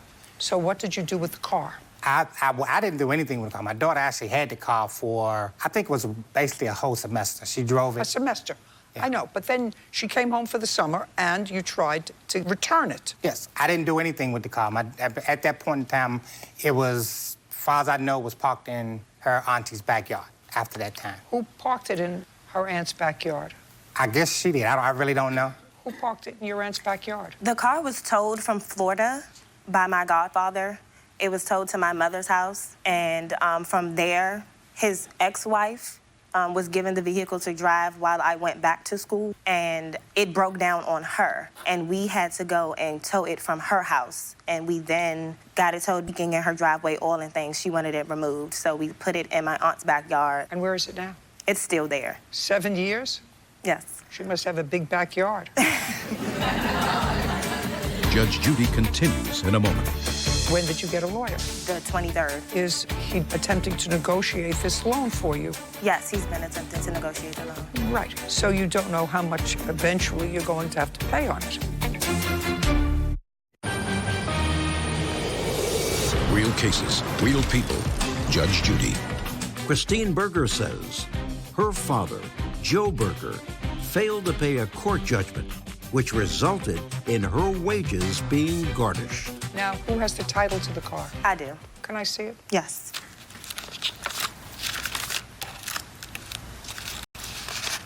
Mr. Berger, did you give your former wife the car to drive around for a while? Yes, she drove it probably a month. I don't care, but she drove it a month. Your daughter had gone back to school? Yes. She had gone back to school, and your ex-wife drove it for 1 month before it broke down? It was still running, Your Honor, at the time. So how did it get to her mother's house? That's where it was parked. Well, I know it was parked there, but Yes, your ex-wife was using it. She used it for about a month until she got her vehicle. The car get to your daughter's mother's house. Was it driven there? It was driven there. It was parked there. Yes. Parking and driving it are two different things. Was it driven there or was it towed there? It was driven there. By whom? My ex-wife drove it and parked it there. Is that correct? No, it's not. We had to call Geico. That's who I was insured by at the time, and they came to tow the vehicle. Well, this is the registration. You don't have the title. No, ma'am. It's a lien on it. They said once, you know, all my monies and everything were processed, that I would receive the title from the lien. Well, they got your money, according to you. They did. I have a statement from the bank. When did they take the money out? It was on hold April 22nd. By May 6th, they had to respond to them, letting them know how much money I actually had. Well, how much money do you actually owe? It's the full $8,400. Well, that's interest. Did you try to negotiate that amount of judgment with them? Yes, I did get a lawyer. Yes, you did. When did you get a lawyer? The 23rd. Of what? April. What's the lawyer's name? Craig. I have a copy of my retainer as well. Is Mr. attempting to negotiate this loan for you? Yes, he's been attempting to negotiate a loan. Right. So you don't know how much eventually you're going to have to pay on it? Yes, the settlement is open. We're going to sign the 1,000. I want to see that. Judge Judy continues in a moment. Are you in a family dispute? Go to judgejudy.com, like us on Facebook, and follow us on Twitter. Okay. So you don't know how much eventually you're going to have to pay on it? They settled for $5,000. I want to see that. Okay. Where is it? On my phone, an email from him. from my lawyer. I'd like to see it. It's forwarded from their lawyer to mine.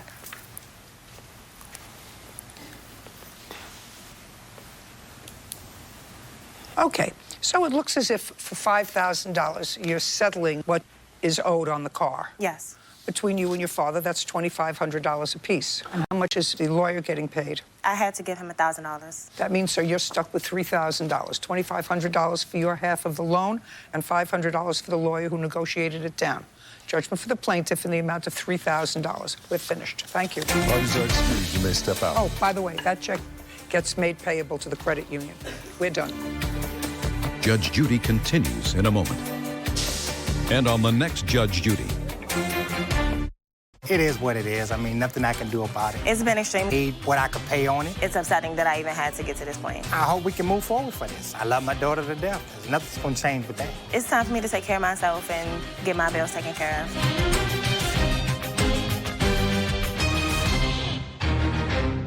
You were going across 1, 2, 3, 4, 5 lanes of traffic. Yes. A wheelchair on the road went unnoticed. Did you see her? No. There's no question that you hit her. We collided, yes. No, you hit her. But the judge can grab her attention. Your Honor, she should not have even been driving. She had no insurance. That's interesting. Is that true? Hey! Judge Judy. You are about to enter the courtroom of Judge Judith Scheindlin. This is Judge Judy. Jessica Edwards is suing motorist Jessica Jacobson for hitting her while she was crossing the road in her wheelchair. Order. All rise.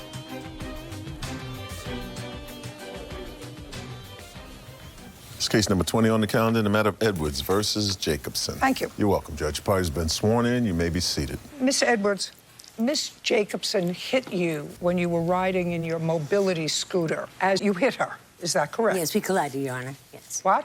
We collided, yes. No, you hit her.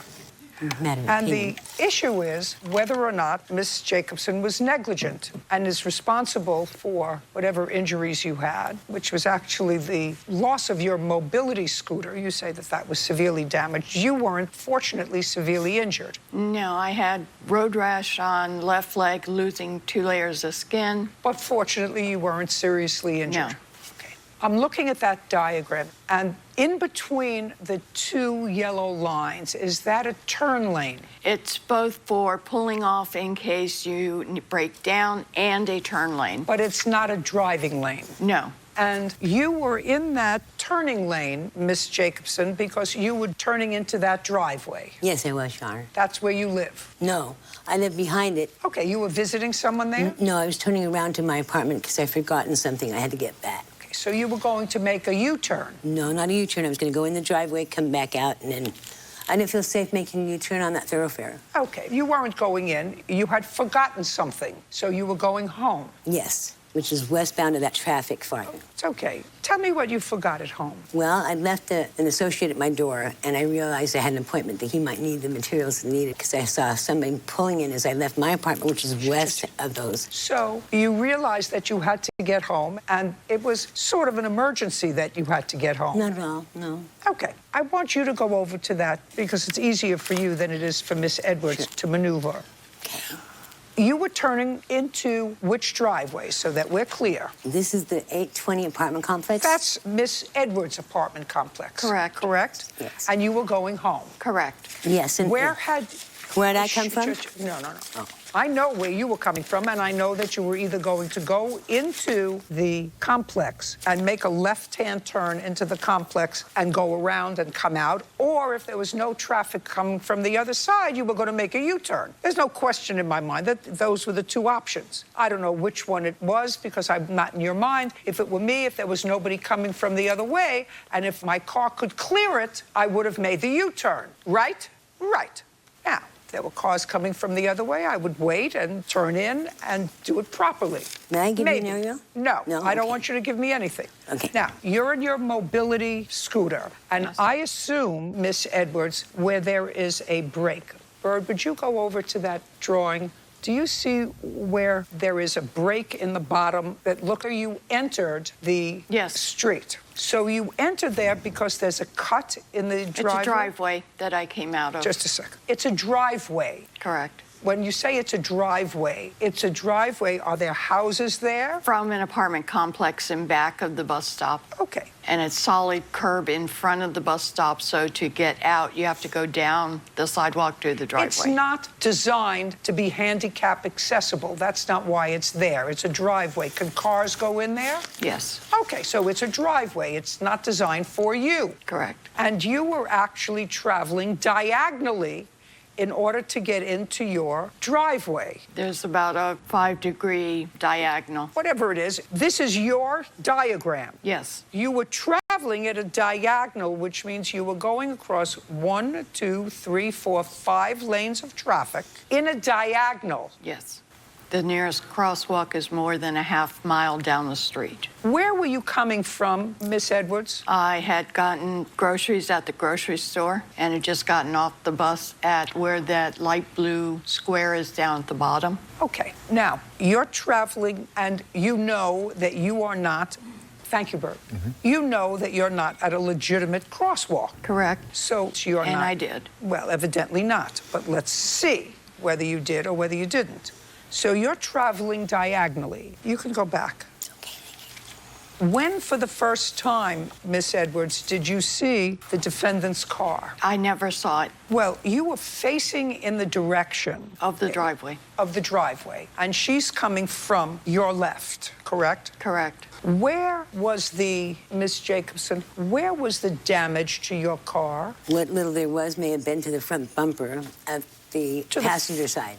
I never looked to ascertain that. But there's one discrepancy, Your Honor. May I point it out? There's what? A discrepancy with her drawing. Go ahead. Okay, thank you. The aerial is it's non-biased. It will. Hold on just a second. Okay, here we've got, this is a bus terminal stop where there's people that, there's no driveway here. The driveway's another 45 feet probably west of this. She's coming from out of Parkview. If she came out of this bus terminal or bus stop where they let her off, then she did come across the 2 lanes of traffic. That's what I... At a diagonal, but just we merged at a V point. Just a second. So... Step back. Okay. Step back. Okay, right there. See, sometimes you really have to keep quiet. I'm sorry, I need to go this way. Where you are, as you were. Okay. There's a distance issue, though. Miss Jacobson, see, sometimes you just have to listen and say, where is this? Describe to me what Miss Edwards did, that she got out of the bus and she was going across 3 lanes of traffic. Well, that would presuppose that you saw her. Well, then you can't tell me what she did. No, she just said. No, you're guessing what she did. Just said no, what she did. I know what she said. I have ears. You don't have to repeat to me what she said. I'm of sound mind. That's why they still keep me here. But there's no no driveway there. There's only a sidewalk. It doesn't matter. Okay. You can't tell me what you think happened unless you saw her. Right, exactly. Did you see her? Not at all. Not until she was right in front of the headlight of my passenger vehicle. So you have 2 defenses to this. You have the defense that the scooter shouldn't have been there. Yes. And your second defense is that your car is too high, so you didn't see her. Yeah. Do you have another defense? I do, Your Honor. What's the other defense? Well, like I'm saying, there's a distance issue with where she's got this diagram. First of all, the bus terminal. Listen to me. Okay. She has a certain amount of care that she has to exercise. Exactly. You, who are driving a vehicle, have to look where they're going. Yes. And if I saw someone in a wheelchair crossing the street, if I was paying attention to what I was doing, I wouldn't hit them with the front bumper. She didn't scoot into the front end of your bumper. That's not what happened. What I was trying to get at is that we merged at a V point where the collision was. That's impossible. It's impossible that you merged at a V point. If you merged at a V point, you would have to be coming from the opposite direction. No, we're both traveling the same direction. No, you weren't going in the same direction. Yes, we were, Your Honor. Your Honor. Listen to me. If you merge at a V point, Miss Jacobson, you would have to be coming from the lower right-hand corner of that picture if you merge at a V point. If you're going in the same direction because she's turning and you are, you're not at a V point. Either she hit you on the side of your car or you hit her with the front of your car. And you hit her with the front of your car. No, I did not. Your Honor, she should not have even been driving. She had no insurance. Just a second. That's interesting. That's not true. Hey! Were you driving your car without insurance? No, ma'am, I was not. Not ever once. Just a second. Interesting. I'm going to take a break. You go back and get me proof that on the date of this incident, which was March 12th, you had insurance on your car. I'll wait here. Go. Good luck. I might have it. I might not. I'll be right No, back. just a second. If you don't have it, I know. then you didn't have it. I have Just if you can't produce it for me in 5 minutes, do you understand? Oh, yeah. Don't waste my time. Because that really will irritate me if you waste my time. I understand. Did you have a paid-up policy of liability insurance on your car on March 12th? Without any uncertainty whatsoever, yes. Go and show me proof. I have a copy Just of a second. the police report. Judge Judy continues in a moment. Are you telling me that the police department has it in for you for some reason, Ms. Jacobson? yeah. Are you telling me the entire police department has Not it the in for some entire. old lady? And the district attorney No. has it in for you No, I have a for some detective. unknown reason. And later today, He gave you back $5,000. So far you're $500 ahead of the game, okay? Do you understand where I'm going? No. You don't? No, because I Yeah, paid him much more than the that. smile that you have on your face suggests to me that you know exactly where I'm going.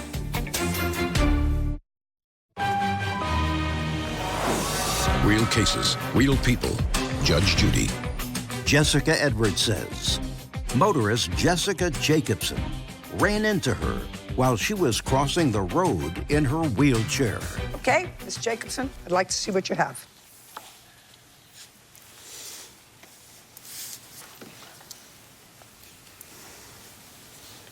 Okay, this says that it was September 16th, 2018, and it's good until March 16th, 2019. So this is an insurance identification card, which means that if Miss Jacobson paid her insurance premiums, then she would have had liability insurance. You say she has no insurance. I have a copy of the police report.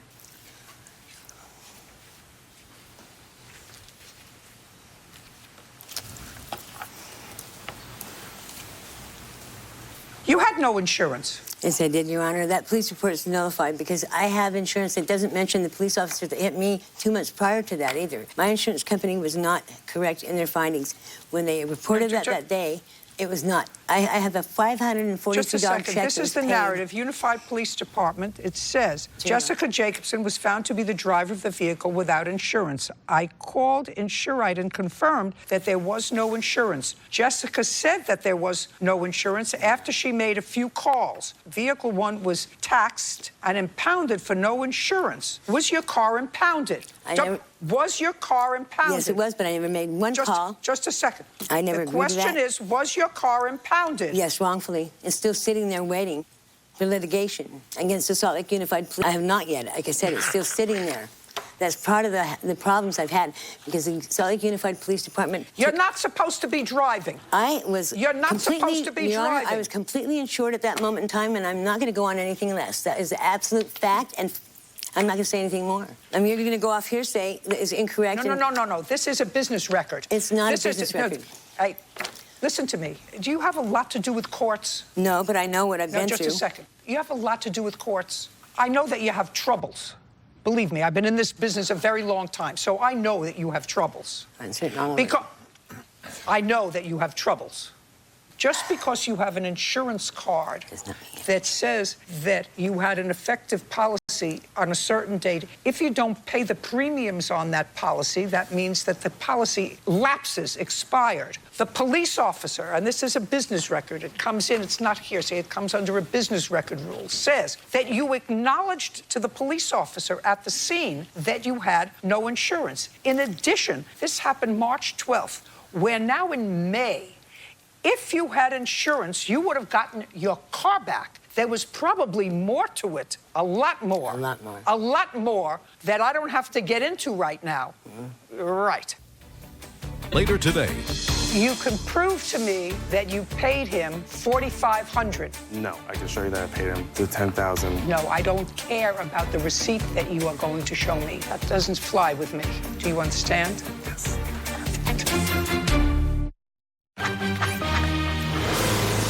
Real cases, real people. Judge Judy.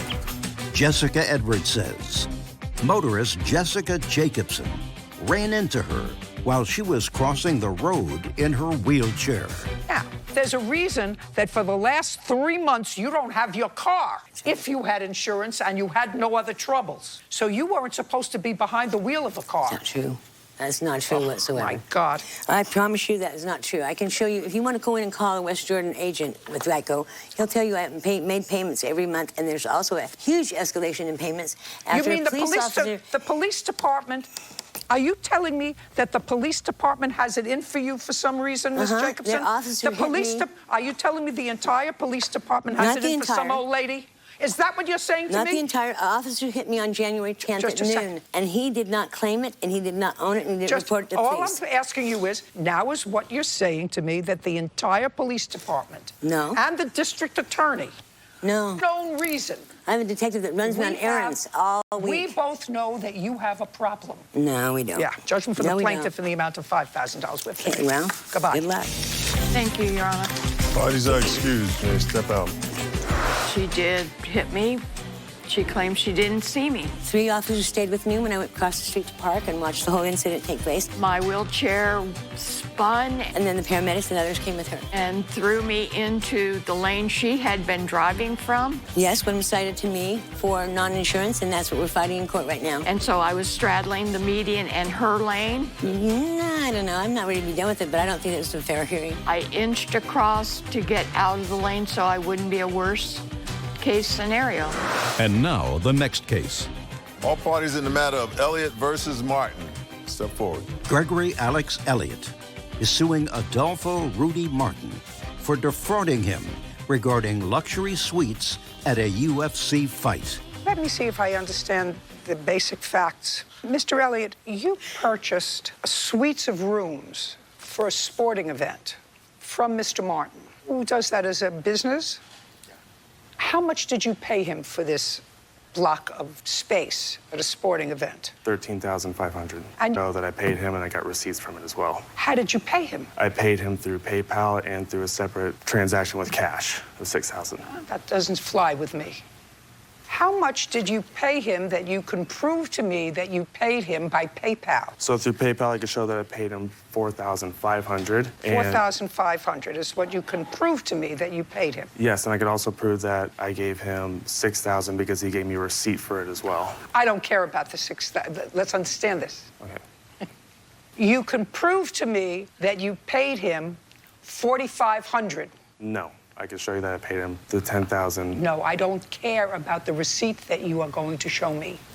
Do you understand? Yes. Perfect. Judge Judy continues in a moment. Want justice? Go to judgejudy.com. Like us on Facebook and follow us on Twitter. Now, Mr. Martin gave you back how much money? $5,000. Turns out that the suites that he gave you were bogus. So your people that you sold space to so they could go into the suites, they couldn't use the suites because... He never had access to them in the first place. Right. And he says he got scammed too. So you say you really out much more money. You had to make good on what you sold them because they couldn't go. How many people did you sell the suites to? I sold one. One. To whom? His name was Daniel, a friend of Rudy's. For how much? $2,500. And Daniel couldn't go. No, he cannot. Did you pay Daniel back his money? I did pay him back $2,500. Do you have proof of that? The proof? No, so far you're ahead of the game. All you can prove to me is that you gave him $4,500 through PayPal. He gave you back, according to you, $5,000. So far you're $500 ahead of the game, which is no lawsuit to me. Okay? Do you understand where I'm going? No. You don't? No, because I paid him much more than that. The smile that you have on your face suggests to me that you know exactly where I'm going. Now, so far, the only thing that I know or that you can prove to me is that you paid him $4,500 for suites that you couldn't use. You don't have any papers in front of you, sir, which suggests to me that you have no evidence. No. So the only evidence that he has that he can establish is that he gave you $4,500 through PayPal. Correct. And he wants me to believe that he gave you the rest in cash, for which you gave him a receipt, right? Right. Yeah, you're done. Where do you come from? Boise, Idaho. Okay. Maybe some small claim judge in Boise, Idaho will believe your shtick. I do not. So this is what I'm going to do for I'm going to dismiss your case without prejudice, so you can go back to small claims court in Boise, and maybe a judge in Boise will believe you. I don't. Goodbye. Why is that excuse? You may step out. Judge Judy continues in a moment. And on the next Judge Judy. My argument was it was an investment, and investments aren't guaranteed. I was scammed out of $13,500. I was also scammed out of money as well. The CenturyLink suite director emailed me and said they never sold suites to Rudy Martin. About 8,000. If something sounds too good to be true, it probably is.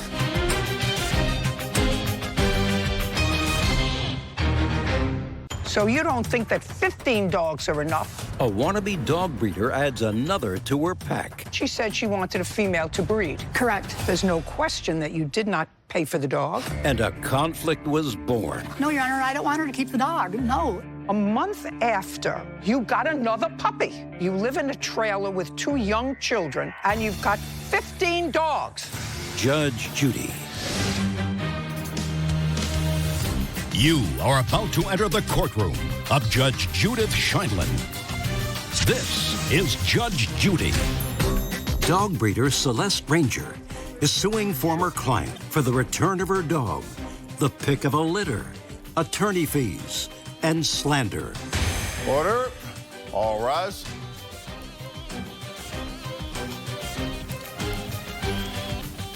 That's case number 114 on the calendar in the matter of Ranger versus Eberline. Thank you. You're welcome, Judge. Parties have been sworn in. You may be seated, sir. Have a seat. Miss Eberline, I'm going to start with you. Okay. This is a breach of contract case. The plaintiff says that you breached a contract to purchase a puppy for money from her and give her the pick of litter from the first litter that puppy had. And the puppy was a Pomeranian, if I'm not mistaken. So I have a few questions for you, because there's no question that you did not pay for the dog. There is also no question from your answer that it is your intention to keep the dog. You said she's become part of your family, and that you intend to have her spayed, which would not permit you to fulfill the second part of the contract. Now, your defense is that the plaintiff's running a puppy mill, and therefore she shouldn't be entitled to anything. So let's get to you. Who do you live with? My fiance and my 2 children. How old are your children? 7 and 3. How many dogs do you have? I have 3 Pomeranians. And what else? We have beagles. I want you... No. I have about 12 beagles, Your Honor. Don't... That's not true. Just don't speak unless I ask you. You live with your fiance and 2 children, 7 and 3. 3 Pomeranians. What else? Beagles. How many? 12. That's not true, Your Honor. I don't want to hear from you. Please, let me do my job. 12 beagles. And tell me what size house you have. A trailer. You live in a trailer? Yes. And where do these 15 dogs live? The 3 Pomeranians live in my house, and they're able to go outside. We have 17 acres. The 3 Poms live in your house, and the 12 beagles live where? We have a large pole barn. I'm not sure of the dimensions of it, but they run in and outside. Okay, and I would assume that unless you are somehow psychiatrically infirm, the 12 beagles that you have, you sometimes sell beagles? Do you sometimes Do sell... I sell beagles? Does No. your fiancé sometimes sell beagles? Yes. Yes. And how many of the 12 beagles are puppies? 3. That's not true.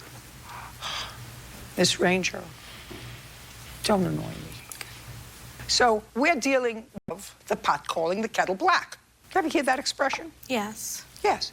So you're complaining that the conditions that the plaintiff's animals live in, and you don't know this because you never saw it. Right. She runs a puppy mill. Now, what does your fiancé do for a living? He does drywall, carpentry. Drywall. You don't have any degrees in genetics, do you? No. Did you ever take biology classes in college? No, Your Honor. I grew up on a farm. No.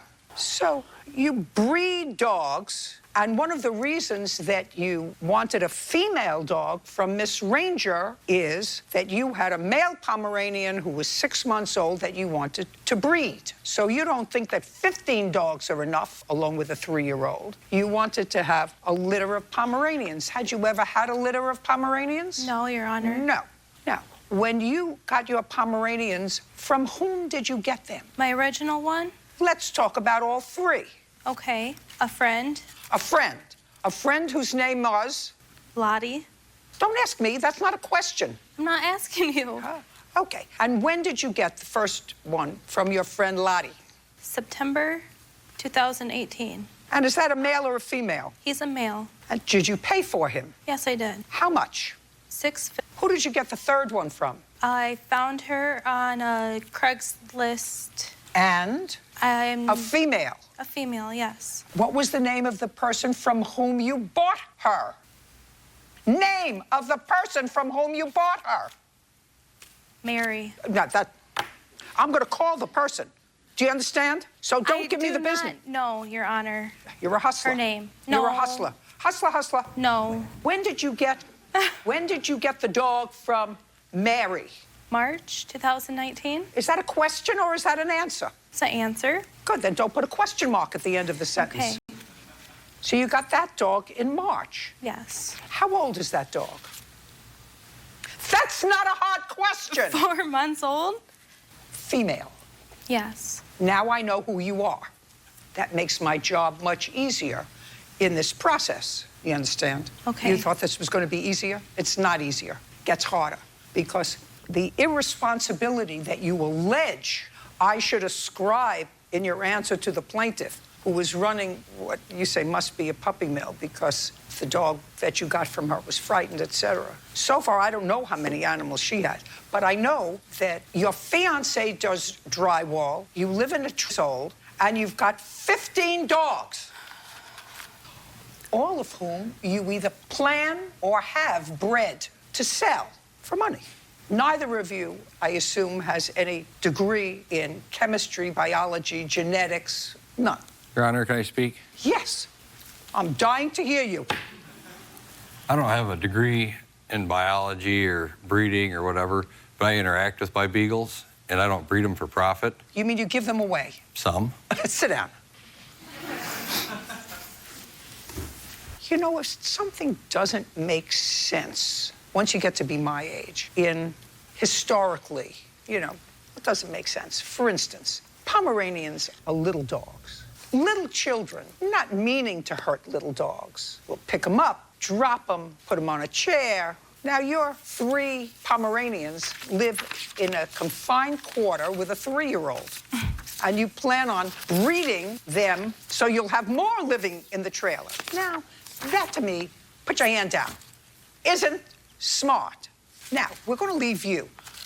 I assume one thing, that you do not have any 3-year-olds living with you. That's correct, Your Honor. Okay. Now, you breed Pomeranians? I have.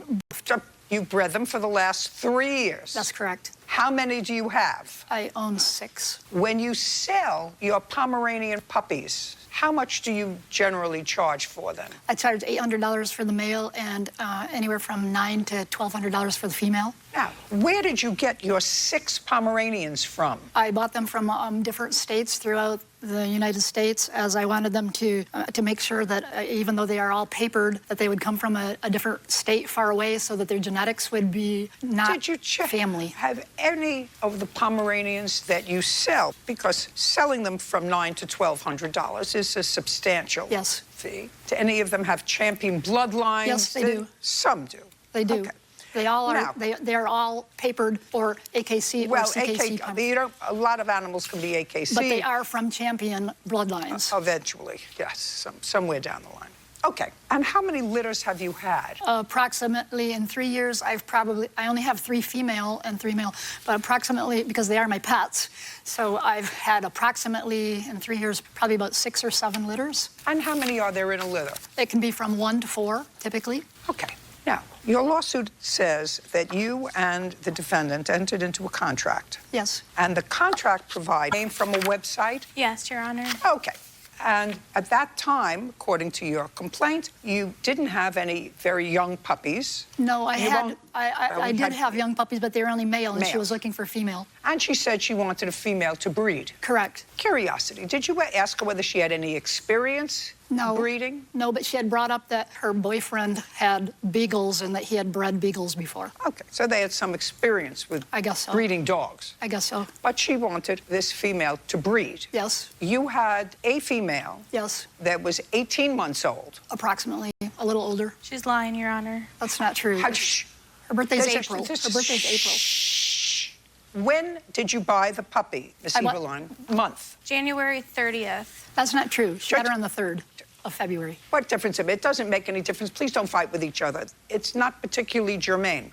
And you have papers for that dog? I do. And on what date was the puppy born? April 18th or somewhere in the teens of April of 2017. So she was about 20 months old. Yes, that's correct. Okay. And according to you, since you usually sell your females for breeding purposes, which most people who breed dogs do sell them for more. That's correct. I know that from my own dealings with people who breed dogs. I tried it only once myself.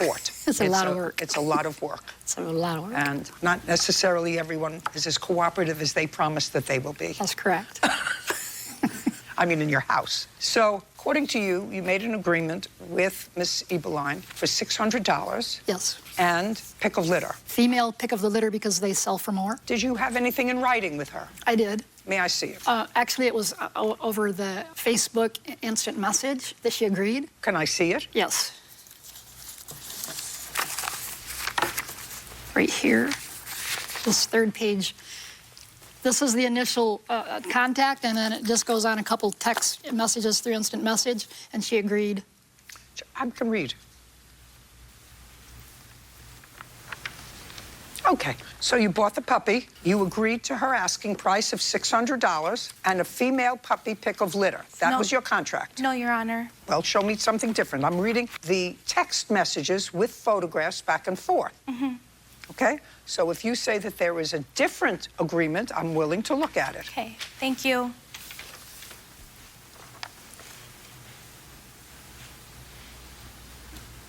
What are you telling me? What am I telling you with that? Yeah, what are you showing me with that? I'm showing you that we talked on the phone after the buy a car. It's marked at this amount. Well, we talked on the phone. Just a second. So you're telling me you negotiated with her? Exactly. And what did you negotiate with her? Judge Judy continues in a moment. I don't have a problem giving Miss Ranger a puppy. No. You can't give her a puppy from a spayed dog. I'm not going to spay her until Celeste gets what she... Oh, no, I don't trust you as far as I can throw you. Real cases, real people. Judge Judy. Dog breeder Celeste Ranger says former client Leslie Eberline stole her dog. Leslie's countersuing for attorney fees, lost wages, vet bills, and harassment. So you're telling me you negotiated with her? Exactly. And what did you negotiate with her? She said it would help her out if I took Jules. She had too many dogs to take care of, too many puppies. She lived in Michigan because she was taking care of her sick mother. Her mother passed away. She wanted to move back to Arizona. She said she would help me out by getting me into breeding, and she could teach me things and help me. Listen. Yeah. Listen to me carefully. Okay. You breached the contract. Whether I believe you, which I don't, or not, you breached, at least have, according to your evidence, which is only one page, and I have a correspondence from the two of you with the other. According to your, you agreed to give her pick of litter. And then you said you were going to have her spayed. That's what you wrote in your answer, right? I would like that's a breach. That's a breach of your contract. I don't have a problem giving Miss Ranger a puppy. No. You breached the contract. You can't give her a puppy from a spayed dog. I'm not going to spay her until Celeste gets what she... Oh, no, I don't trust you as far as I can throw you. Okay. With your Mary story and the other story, and the fact that, according to you, a month after you got the dog from her, that you say was traumatized, and you had to take an awful lot of time to get her involved in your family and acclimated to your family, within 4 weeks of that, you got another puppy. Yes. You got another puppy. You already had 15 dogs. And you got another puppy. So I don't trust you as far as I can throw you. Now, I don't know what her situation is with breeding her animals, but if on your side I heard, we wanted a Pomeranian, I wanted a dog for my kids, I saw this dog online, I thought it was great, I took it, we fell in love with it, but that's not what you're saying at all. You want to become a dog breeder. You have your fiance have any Your particular Honor, skills. I thought I wanted to be a dog breeder. I do not. I was You gonna mean try since it March out. you changed your mind? What did you Yes, get Your another Honor. female dog for? For a pet, because my kids. You already had 3 Do you want to pets. see my pets? No. Okay. I have no interest in seeing if I know what a Pomeranian looks like. Judge Judy continues in a moment. The other dog that you have is 80 pounds. You forgot about an 80-pound dog? I mean, are you telling me you just forgot about the 80-pound dog? It doesn't have to do about my other dogs. This has to do about Jules.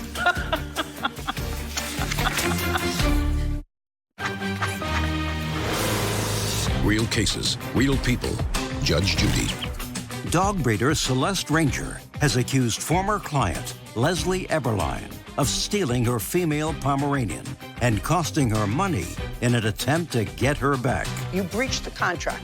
The only question is, you want to keep the dog? Fine. Now, question is damages. What are plaintiff's damages? No, Your Honor, I don't want her to keep the dog. No, she told me that she had another Pomeranian. No, I don't want her to have the dog because I didn't know this when we made an agreement, but she had a dog 4 months before Jules came along, and she had a Pomeranian, and she has an 80-pound blue heeler that killed her. There's another one that has birth defects. What's a blue heeler? We don't have a blue heeler, Your Honor. Something other, some other breed of, I don't know, it's 80 pounds. I got text messages. Yep.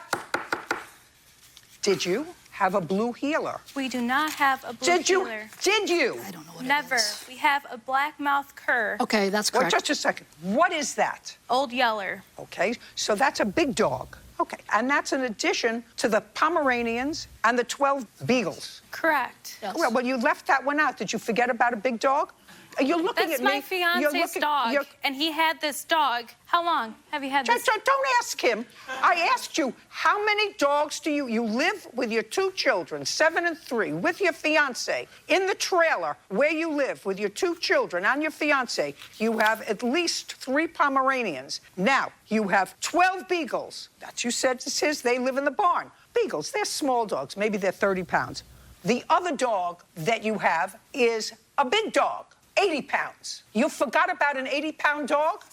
I mean, are you telling me you just forgot about the 80-pound dog?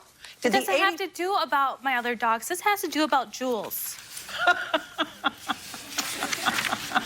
Your Honor, I didn't know about the big dog. I didn't know about the big dog killing Listen the to me. Pomeranian until the day. This is the problem. Yes. Judge Judy continues in a moment. Want justice? Go to judgejudy.com. Like us on Facebook and follow us on Twitter. I can do either one of 2 things. I can give you you live in the same state? Yes. Right I now, can give you I do. an order that you can take to a sheriff Yes. or marshal, directing that you go to her house and pick up the dog. Okay. I can do that. Okay. I don't know whether, I hope that would be successful, because I'm not sure about this group. That would resolve part of the case. But, Your Honor, that's just not all. Just a second. I can't do anything else but give you an She order. slandered me on Facebook. Listen. She got me kicked right off for slandering me and telling me I run a puppy mill. And now my Listen to me. Or I can give you monetary damages. Do you understand? Yes. I can get you your dog back. Yes. I hope with a marshal. Yes. Who will come out and with an order for animal control to go out and evaluate the circumstances where Okay. these dogs are living. Good. Thank you. Thank you. Or I can entertain your case for money, for damages. No. You want the dog back because of what I've learned since the dog Got was it. transferred. We will prepare those orders for you. Okay. Okay. And can I seek damages for what I've paid for, like doing this for like months and months? You've got your dog back. I'm happy about that. Well, You've got your dog back. We're done. Thank you. Jake? Boys are excused. You may step out. Judge Judy continues in a moment. And on the next Judge Judy. Because of what they're doing in their home with 30-plus beagles and the couple Pomeranians that one died, one's got birth defects, and she's planning on breeding with the dog that I had arranged with her. I had no clue about all this other stuff going on in her home. We had spoken on the phone, and it was a poor decision on my side. Well, I'm happy to be able to get Jules back, as she was in her health and her life, and it was in jeopardy, and I'm just happy that she'll be coming back home. Welcome home.